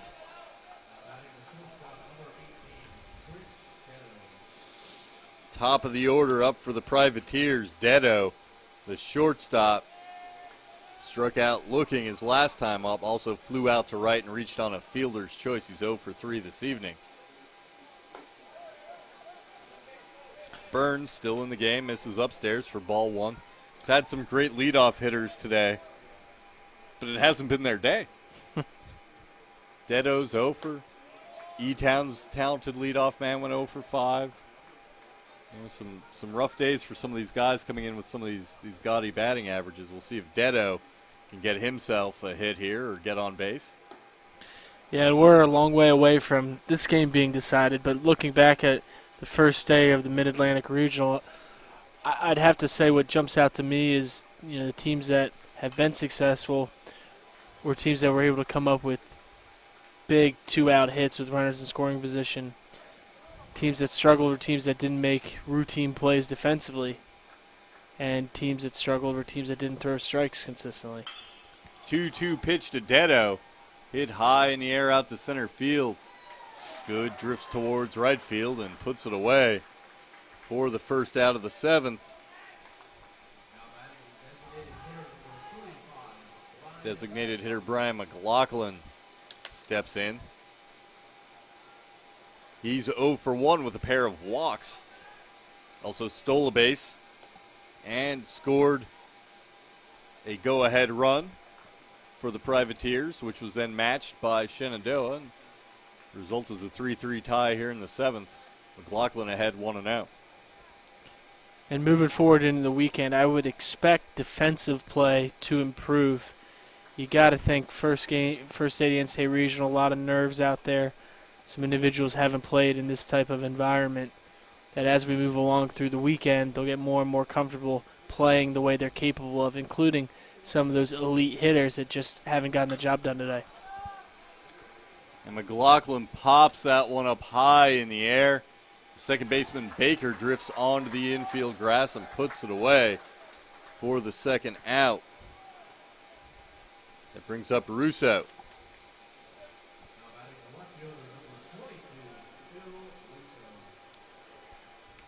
And Jeff, another thing that a lot of casual fans don't realize is Division III baseball in the Northeast.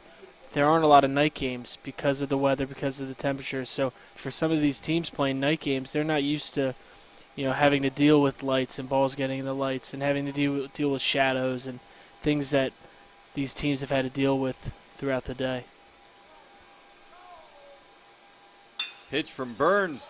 Hit right back up the middle. Another single for Russo. That's his third hit of the night. He's 3 for 4 with 3 singles. He's been impressive. He's come through with some big hits. 3 of them off good pitching. Both of his 2 earlier hits came with runners in scoring position. Was able to get an RBI in his first single. His second single was hit too hard at the left fielder. The runner from second, McLaughlin, wasn't able to score, but coming through with some big hits. Throw over to first after Russo. Burns trying to make sure there's no running game going here for Maritime. Russo has not stolen a base this season. Has not attempted one. First pitch to Diaz, misses.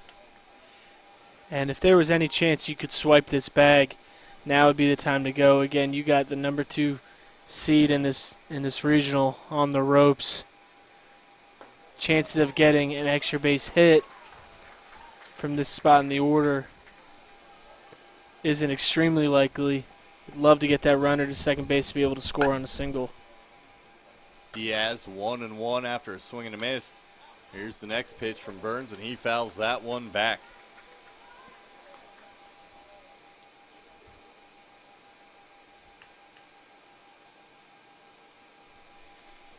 I believe we gave the final line for Morse. He went 5 innings, 3 runs, 2 earns. Only allowed 4 hits, but walked 4 batters. 7 strikeouts. Gave up a triple. 116 pitches through 5 innings. 3 flyouts, 4 groundouts, 7 strikeouts for the outs. Pitch from Burns to Diaz. Popped up foul. Drifting over and runs out of real estate. That's into the stands. Still 1-2 the count. Newsman scampered over towards the fence. Was just out of his reach. Just past the Maritime dugout.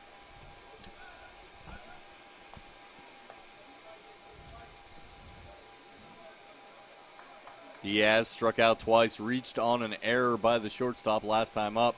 That pitch way inside. He jumps out of the way. 2-2 the count. And in case you're just joining us, the winner of this game will go on to face Wheaton. Pitch by Burns way wide. In tomorrow's final game. The loser of this evening's game will play Elizabethtown College in Game 2 tomorrow, approximately 1:15 p.m. Burns deals to Diaz. Popped up foul. Going over towards the dugout. The catcher, Cameron, had to negotiate the dugout fence. Or, there was a little bit of room there to catch it, but Cameron may have impaled himself on that fence if he did it. Would have been an extremely, extremely difficult play to make. having to deal with the railing over there, the dugout steps, the facing of the dugout. With all that gear on, that would have been an unbelievable play.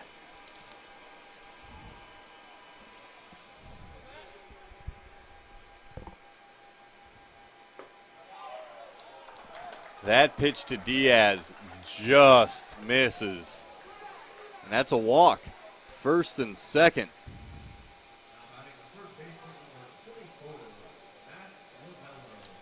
Russo moves down to second on that walk by Diaz. Lobello, 2 walks and a single tonight. 1 for 1. Hey, Lobello's played a heck of a game. Great defense at first base. Been on base all 3 times. Really impressive. Again, he's one of several players pressed into duty because 4 of the starters are filling academic obligations that Maritime has.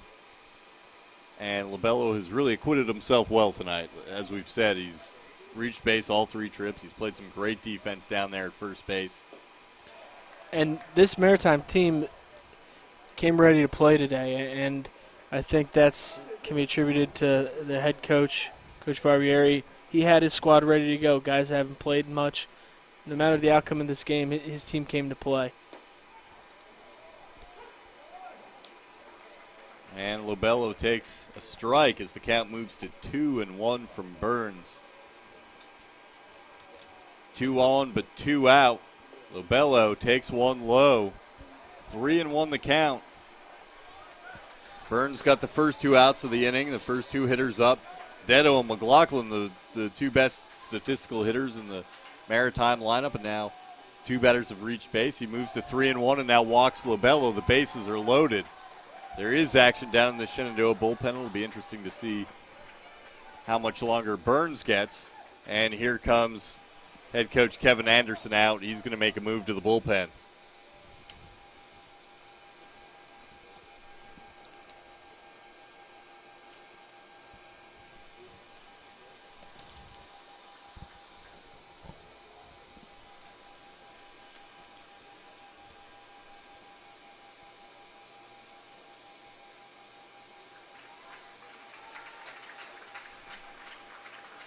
Burns jogs off. All 3 runners on base will be his responsibility, but thus far, 1 2/3 innings, hasn't allowed a run yet. Again, all 3 runners on base are his responsibility. If they do score, they will be charged to him. Gave up 1 hit and 2 walks. Those were the last 3 batters. He cruised through the first 1 2/3 he pitched before running into some trouble here.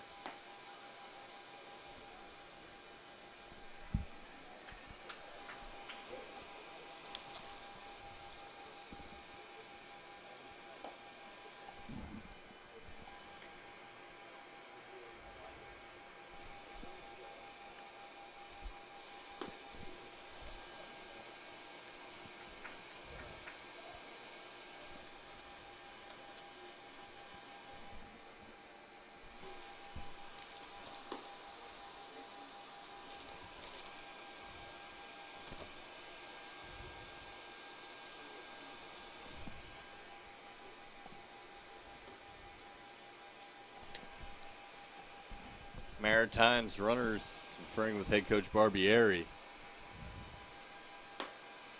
while the reliever warms up on the mound.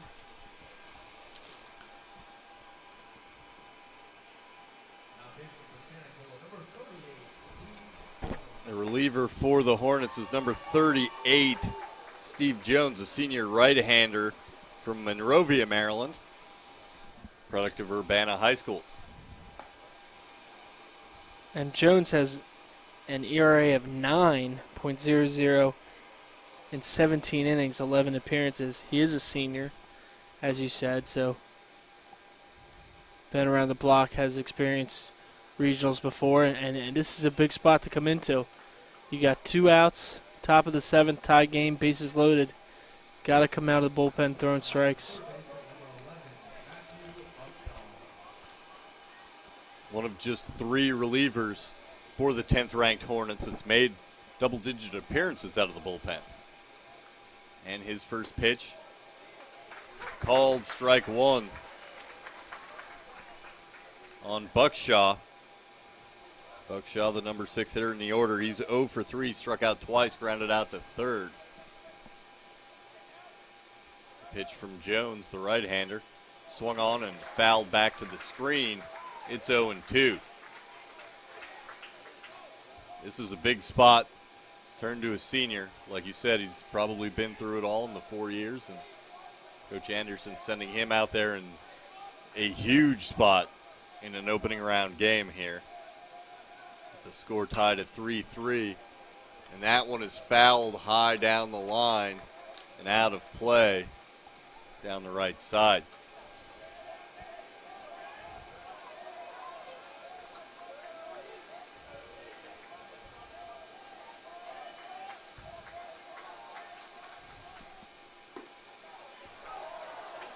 Pitch to Buckshaw misses. 1-2 the count. 2 outs. Bases loaded. Maritime 3, Shenandoah 3. Final game of the first day of the 2017 Division III Mid-Atlantic Baseball Regional. Pitch from Jones. He swings and he gets a looper into the outfield. Will it split the outfielders? No. No. A running catch by the right fielder, Orocho. That ball hung up there a little bit. Off the bat. Is it going to get the gap? Is it not going to get the gap? Orocho doesn't get over there. That's trouble. That's probably a bases clearing double. Great play on the run by Orocho. Jones strands the bases loaded. Gets his fellow reliever out of the jam. And we'll now head to the bottom half of the 7th. Score tied at 3-3. We're back after this.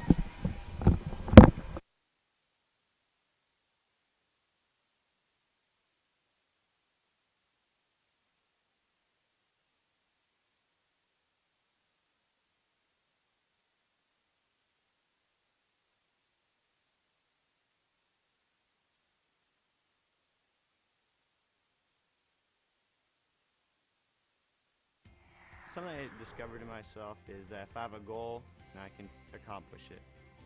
It's a well-rounded experience. At a Division III school, you primarily a student athlete, so the school is really shaped around you developing yourself as a complete individual.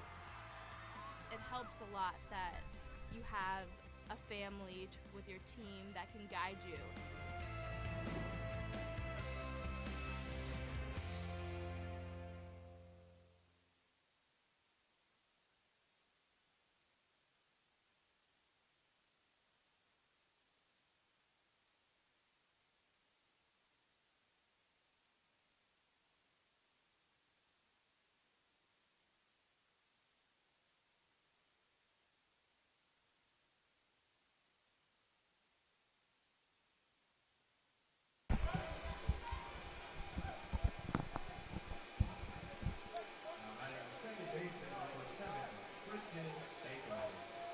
Well, we're back from the 7th inning stretch here in the final game of the first day. Shenandoah just escaped a huge jam, bases loaded with 2 outs. Maritime had a chance to break that one open. Shenandoah turned to the pen. Steve Jones gets a fly ball into the gap that Orocho runs down. Now Shenandoah comes up and they have the top of the order in the bottom half of the inning. Tristan Baker, 1 for 3 so far, grounded out to short, reached on a single and flew out to center. And the count is even at 1-1 on the second baseman. Sophomore from Williamsport, Maryland.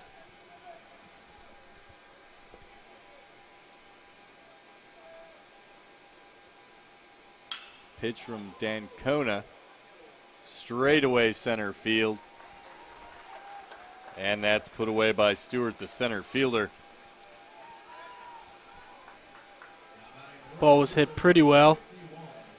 Baker got a little bit underneath it, hit it right at the center fielder. And Orocho now steps up. Orocho had a pretty good running catch in the gap. Then that bases loaded threat by Maritime. He goes after the first pitch. It hits after Dancona. Deflects to the shortstop. Not in time. Orocho beats it out for an infield single. Hard hit ball up the middle. If that doesn't hit the pitcher, it's through to center field anyway. Yeah, and the only chance DIII had on that was to get it barehanded. soon as that hit off the pitcher's glove, it was going to be a difficult play. If he could barehand it, field it cleanly, which certainly isn't easy, that was the only shot he had. And now here comes Good, who has 2 sacrifice bunts on the night. Let's see if he's back at it, but there is 1 out. 3-hitter for the Hornets. Dancona misses low and away.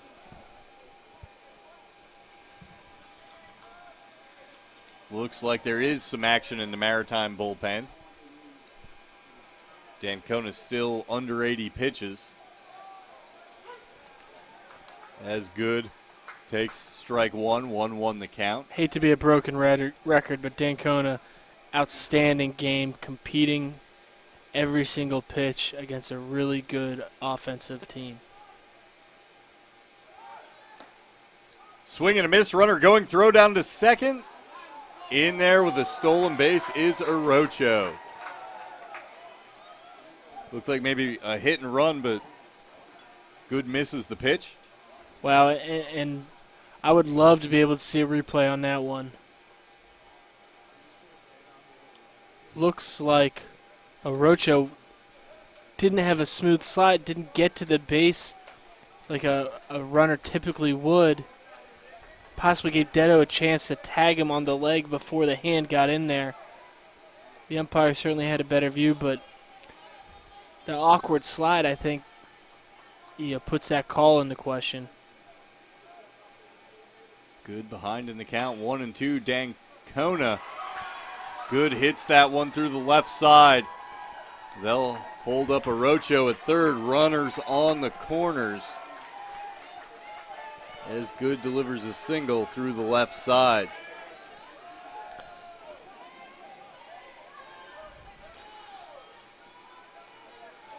So we have Lowe now at the plate. Lowe 1 for 3 with a single. Also struck out in the third and flew out to center in the second. Yeah, this is the guy you don't want to beat you, and I'm not advocating for an intentional walk here, but if you do end up walking him, even though you move the runner up to second base, you have a guy in Cameron on deck who has had hit 2 ground balls, a double play candidate. First pitch just missed. Ball 1. That pitch down in the dirt. Ball 2. It's like they're trying to just stay away from him. Yeah, I don't think Dancona should give in here. Doesn't mean he needs to intentionally put him on, but he's got to hit his spots. The pitch, a slow chopper. This is trouble. Runner going from third. They'll take the out at first.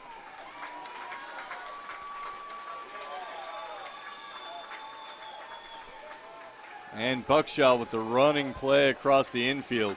But Shenandoah has gotten a run now. 4-3. They take a lead. Yeah, you have to wonder, did Buckshaw have a chance at the plate? And it would have been bang, bang, would have taken a great throw. But in that situation, he didn't even consider throwing home.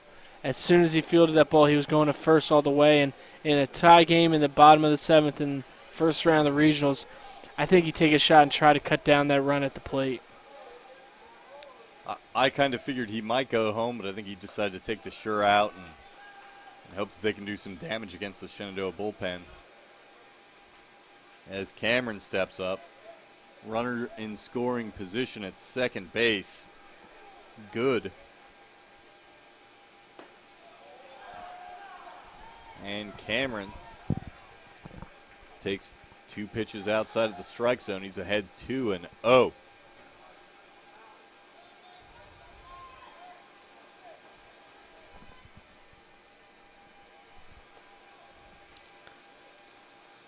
Pitch from Dancona hits Cameron.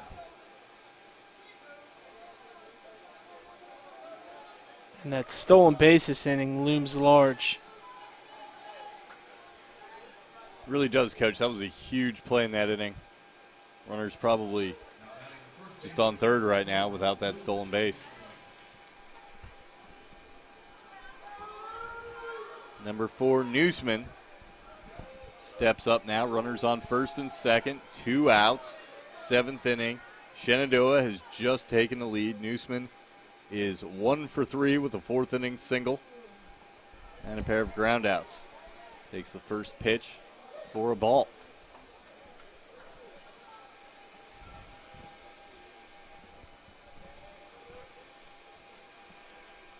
Left-handed hitter Newsman. Swing and a miss. Strike one. 1-1 the count now on Newsman. Dan Kona with 2 outs trying to escape this jam without any more damage. Yeah, that was that changeup again, Jeff. I think it's been one of his more effective pitches this evening.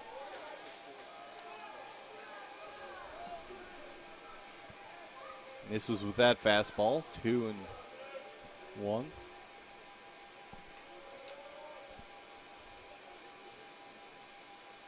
Pitch from Dan Kona.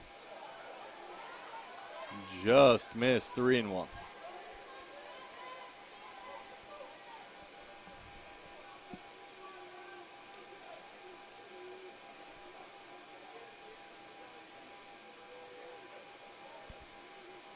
The pitch swung on a hard hit grounder. Picked up at third base. The throw across. Lobello with another great scoop. Buckshaw fielded that ball, had to hurry, got the ball across. Not the best throw because of how much he had to hurry. And Lobello, just the defense over there, gets him out picks of the inning. it out of the dirt. Unbelievable play by the first baseman, saving at least one run. If that throw kicks away, 1 run's definitely scoring. Great play by the freshman first baseman. So they get out of the jam, but not before 1 run scores. Shenandoah has a 4-3 lead as we head to the top of the 8th. We're back in a minute.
And we're back for the top of the 8th.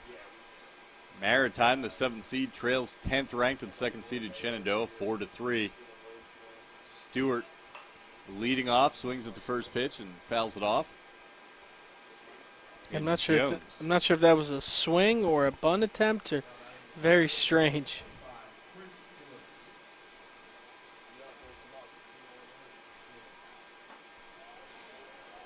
Pitch taken for strike 2.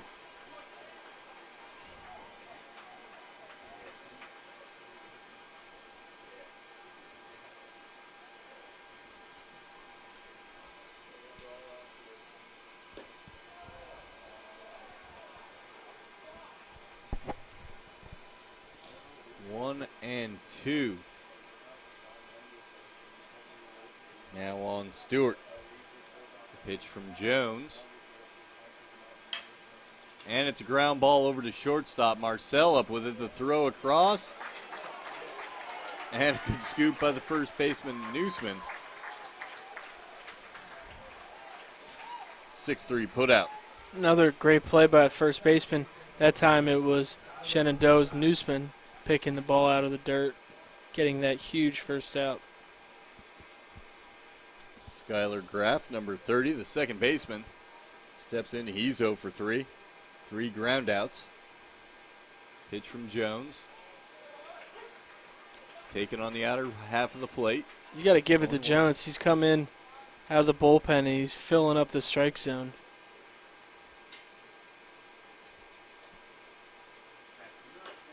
That pitch, chopped foul, another strike. 0-2.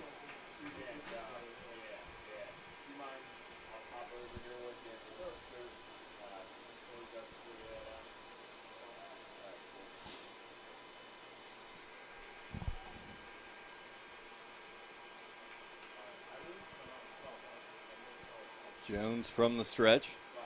Delivers to Graff. A little low. 1-2. Cameron, the catcher for Shenandoah, really getting low on some of these. Trying to make sure Jones doesn't elevate those pitches. And Graff goes down looking. He knew it as soon as the pitch went by. And That's Jeff, you took the words right out of my mouth. Cameron setting up very low in the zone. He's trying to stick that low pitch, steal a strike or two for his pitcher. He's done a great job back there framing pitches and receiving.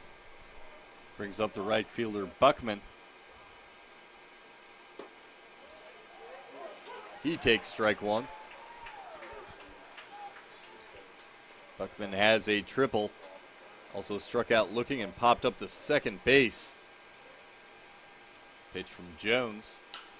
Swung on and hit high in the air behind third base. The shortstop to the left fielder. And it's the left fielder, Dutton. Several defenders converging on that. I didn't even mention the third baseman. He was one step behind the other two. With the last second, the left fielder, Dutton, comes in and puts that one away for the third out. 3 up, 3 down for Maritime. We're going to head to the bottom of the 8th. Shenandoah leading the Privateers 4-3. We're back in a minute.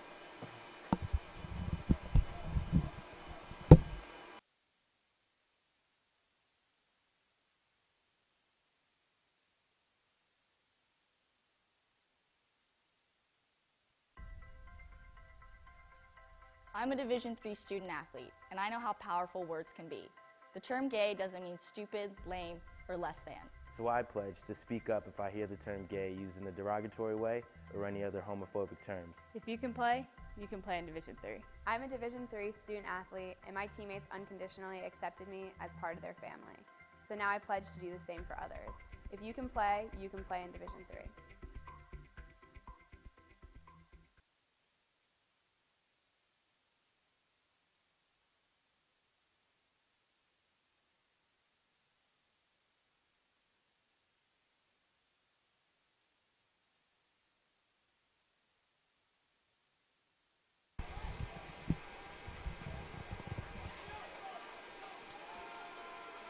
And we've moved to the bottom half of the 8th inning.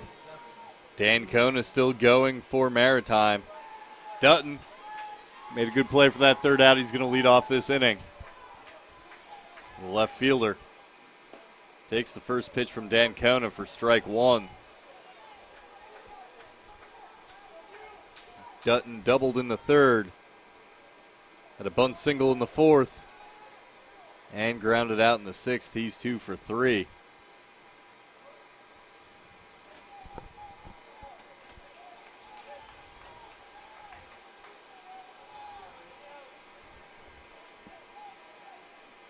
Pitch from Dan Kona. Just missed for a ball. Dan Kona delivers. Strike 2. 2-2 the count.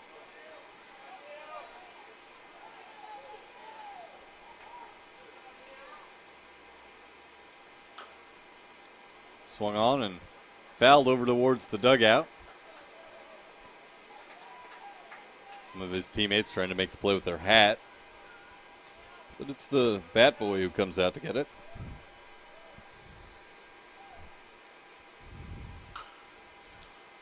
Dutton with a chopper. It's a fair ball. And Buckshaw tries to backhand the high chopper down the line off his glove. And Dutton will be aboard at first base. We're going to get a pinch runner. It's going to be number 1, Jeffrey Silvestri, a sophomore from the Santo Domingo of the Dominican Republic. Went to high school at Washington in West Virginia. And I would be surprised if we don't see a bunt here from Marcel.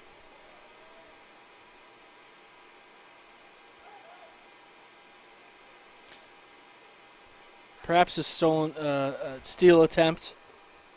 possibly a hit and run, but I think the most likely scenario is a sacrifice bunt. And that ball did hit off the third baseman's glove, Buckshot, but he was running towards the line. Very tough play. Would have been a great play if he made it. Don't even know if he would have had time to make the throw. Scored a single. Yeah, right call there on that one. And the bunt attempt by Marcel goes foul, 1-1.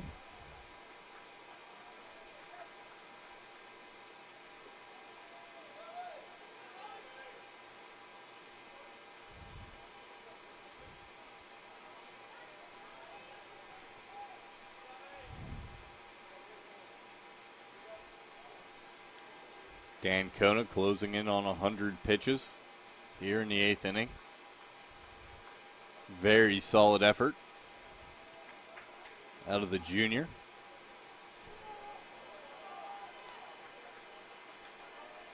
That pitch goes wide for ball 2. 2-1. Marcel should bunt on that pitch, pulled it back. Gets himself ahead in the count. Pitch from Dan Kona. Marcel squares around. There's a bunt. Dan Kona off the mound. He'll throw it over to first. Gets the runner, but a successful sacrifice by Marcel moves the pinch runner Silvestri to second.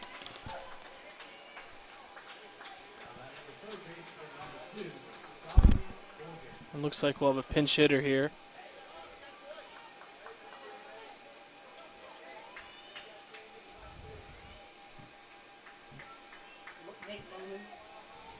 Pinch hitter for Shenandoah is number 23, Nate Lohman. Lohman, a senior, 6'6", 225 pounds from Rising Sun, Maryland. And he's hitting .345 and 58 at-bats on the season. 5 doubles, 9 RBIs.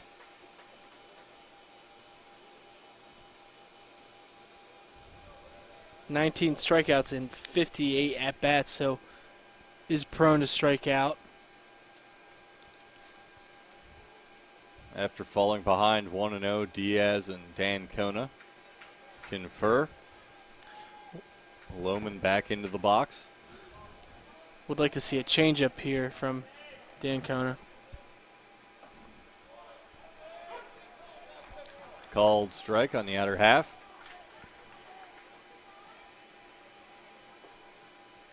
Shenandoah with the pinch runner, now the pinch hitter, trying to get themselves some breathing room, doing whatever they can to get an insurance run.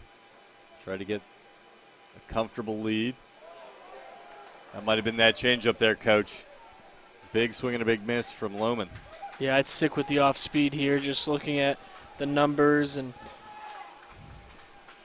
Lohman's swing. It looks like he's a fastball pole hitter. Wouldn't challenge him with the heat. I would stick with the off speed, either the breaking pitch or the changeup. You could see a fastball up and out of the zone and then come back with the breaking ball. 2-2. The delivery from Dan Kona. Swing and a miss by Lohman. Yeah, great pitch. Dancona, fastball in the inner half. Spent most of the at-bat away, away, away. Comes in with the 1-2 fastball. Gets the pinch hitter. And now 2 outs for the leadoff hitter, Tristan Baker. 1 for 4 with a single.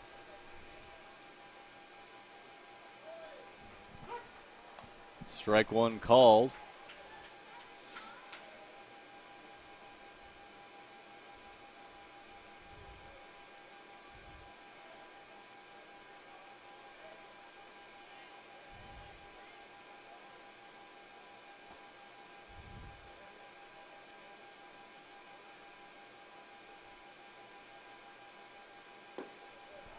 Taken by Baker. Ball 1-1-1 the count. This is Baker's 5th look at Dancona.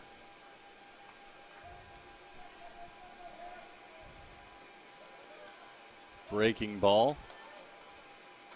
Falls low and away. I wonder how many times all season that Baker has seen the same pitcher 5 times in one game. That's something that you don't typically see.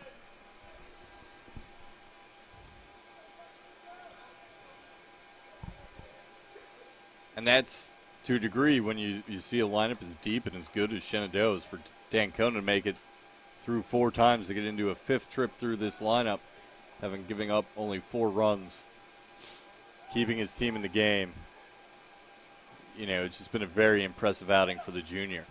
You got it exactly right, and the key there was he's given his team a chance to win, and that's all you can really ask for out of a starting pitcher at this point in the season.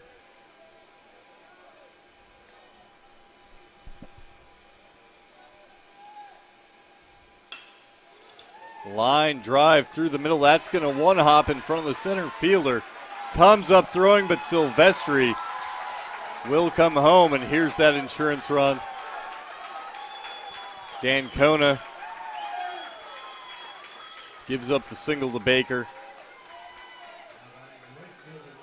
Mentioned it's the 5th time he'd seen him. Baker, I think, kind of now had seen him enough. Got a good swing on a pitch. Line drive to center field. And looks like that may be it for Dancona. Getting a hug from his head coach and teammates. What an outstanding performance from that young man.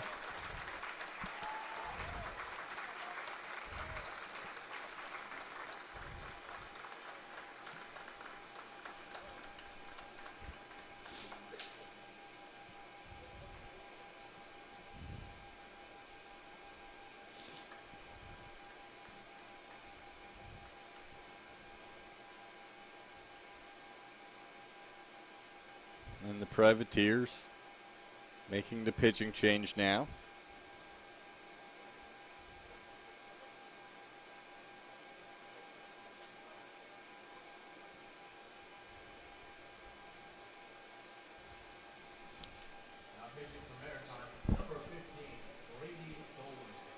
This is number 15, Brady Dolan, a freshman lefty from right here in York, Pennsylvania, out of Northeastern High School.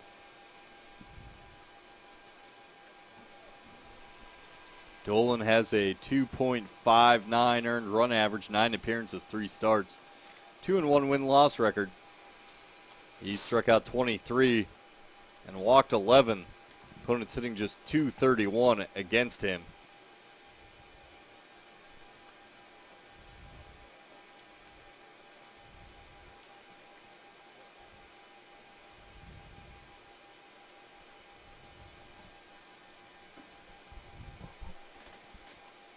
Going with one of their more reliable relievers, the Privateers, with an added bonus if he's a hometown kid.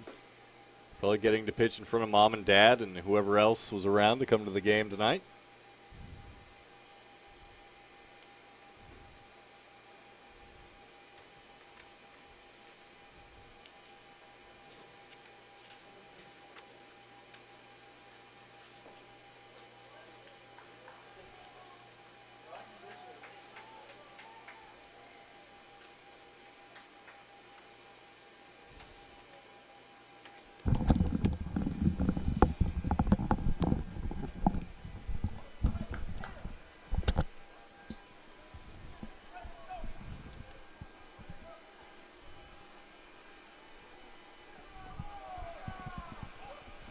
Big insurance run for Shenandoah here in the bottom of the 8th.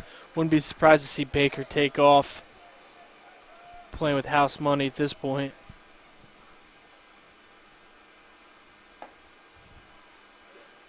Dolan delivers to Abel Arocho. Not sure where that missed. Might have been up in the zone a little bit. 1-0 the count.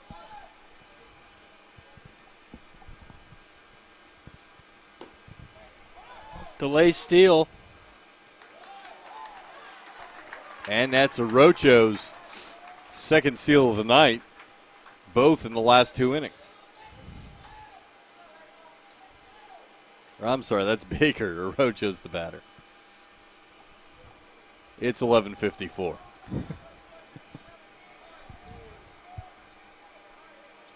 Carriage turns into a pumpkin at midnight, Jeff.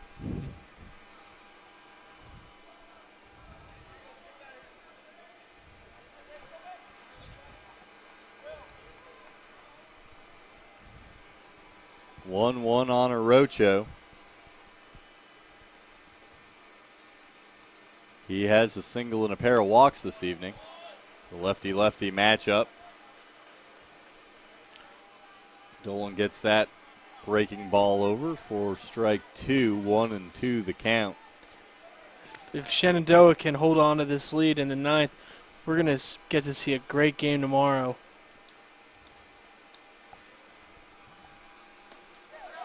Way out in front is Orocho. He goes down swinging. Shenandoah gets an insurance run, leaves another runner at second. They lead 5-3 as we head to the top of the ninth for Maritime's last chance to tie the game. We'll be back after this.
And we're back now for the top of the ninth. A couple of defensive changes for the Hornets.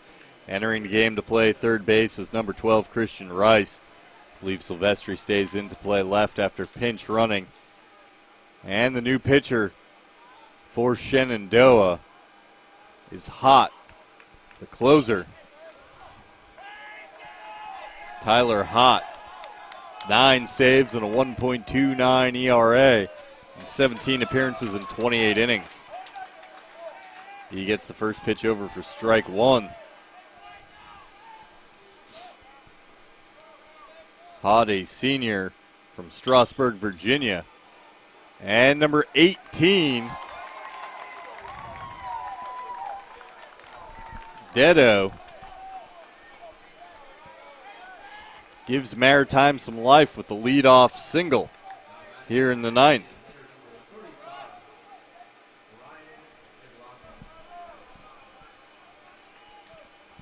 That was Dedo's first hit of the night. He's on first now for Brian McLaughlin.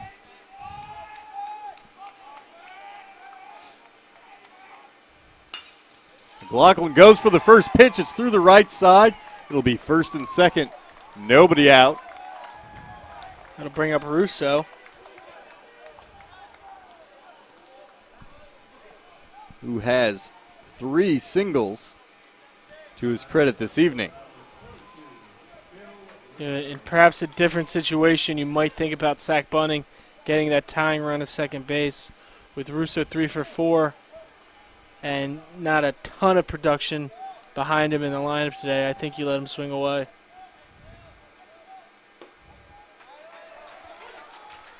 Strike 1 to Russo. Typically you'll play for the win on the road, play for the tie at home. Swing and the pitch fouled off. Russo not happy with himself. Down in the count, 0-2 against Hott. Think maybe fastball up in the zone. Looks like they're going to go down and away though. Ground ball, Hott gets down for it. Oh. Air mails the throw. Good backup on the play by the second baseman, Baker.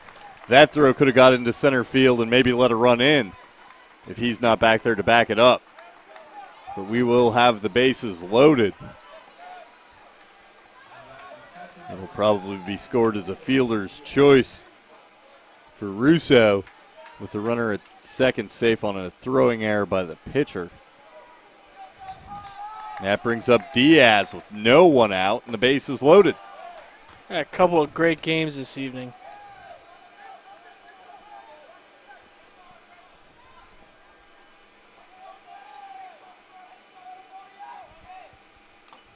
Great swing. Diaz with a healthy hack. Got a piece of it. And Hott needs to start locating his pitches. Looks like he's just trying to overpower Maritime, and according to our radar gun, his fastball's sitting low to mid-80s. Certainly good velocity, but not good enough that you don't need to locate your pitches.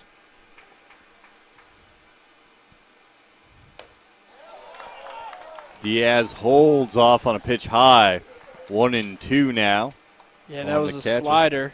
Looks like that was a slider from Hott. Good hold from the righty Diaz. Swing and a miss.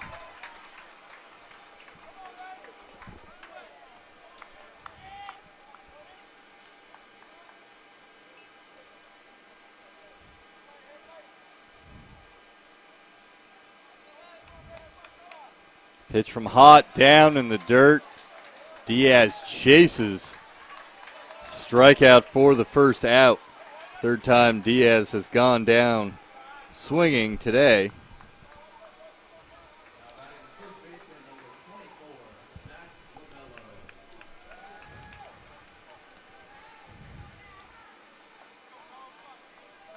Lobello has been on base all 4 times today. 1 for 1 with 3 walks. He's played a great defensive first base. Has a chance to play the hero here in the top of the 9th. Hott ahead of him, 0-1 with 1 away here in the top of the 9th. Pitch low in the dirt, evens the count.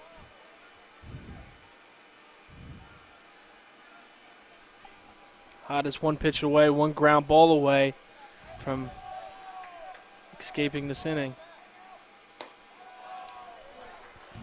That one just missed. 2-1. Been a pretty consistent strike zone in this game 4. Calling the low strike, not calling the high strike. Hott misses wide. And with the count 3-1, if I'm Lobello, I'm selling out on a fastball. Obviously, it has to be something that you can hit hard, a strike, but I'm looking fastball here. And that pitch is fouled away. And he got that fastball just a hair late on it. That runs the count full. 3-2, bases loaded, down 2. Top of the 9th, 1 out, big spot. Swing and a foul ball, we'll do it again. I believe we were in a similar situation last game. E-Town in the top of the 9th, had the bases loaded, down 2. 8-4. Pulled within 8-6, Yep. Still had the bases loaded. Yep. Hott's pitch. Lobello pops it up. The outfield, the center fielder, Good, comes in and calls off his infielders, puts that away for the second out. Huge for Hott there. Nobody had gotten Lobello out all night. First time he goes down today.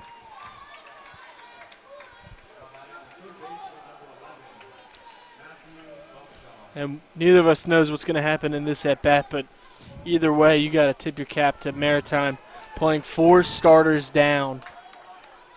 Against one of the top teams in the country. One of the top teams in the country and competing like crazy.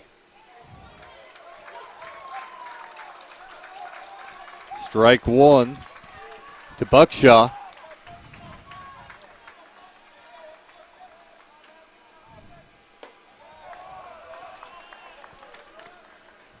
That pitch outside the zone, 1-1.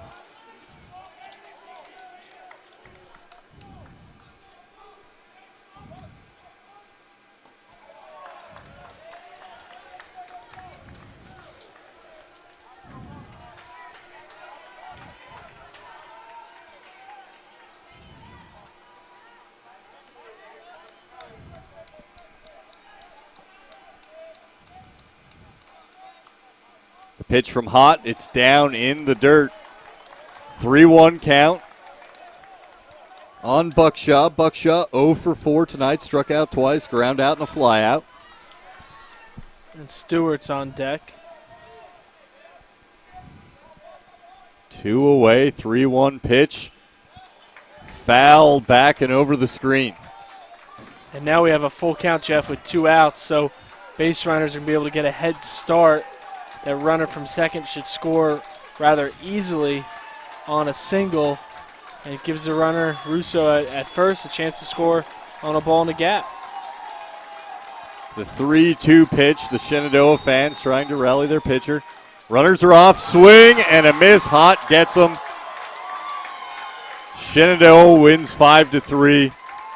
Maritime goes down here in the first round. You know, we've given a lot of credit to Maritime and how hard they battled. You know, Shenandoah's pitcher didn't last very long. The bullpen came in and gave Shenandoah some quality innings. They worked around some jams, certainly, but they managed to escape those jams largely unscathed. Yeah, Shenandoah found a way to get the job done. They got bunts down when they needed to. They made the plays and pitches when they needed to. Team win up and down the lineup. They're going to be a tough out moving forward. Wheaton and Shenandoah in tomorrow's night game, 7:45 p.m., is going to be an outstanding game by 2 well-coached, fundamentally sound teams. And again, that would be a save for Hott. That's his 10th on the year.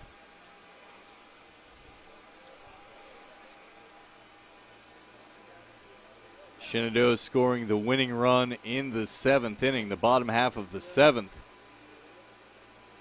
Which means in addition to Hott getting the save, the win would go to, I believe, Jones, with 1 1/3 innings of relief. I think you're right, Jeff, because he finished at top of the 7th and then came in and pitched the entire 8th. So it should be Jones with the win, Hott with the save.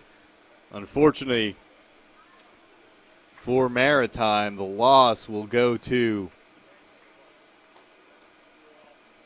Dancona, who really battled hard through 7 2/3 innings, gave up 5 runs. All of them ended up being earned. 11 hits, 2 walks, 2 strikeouts, 108 pitches, 6 flyouts, kept the ball on the ground, 14 ground ball outs. Really did all he could to keep them in the game. In the end, it just wasn't enough.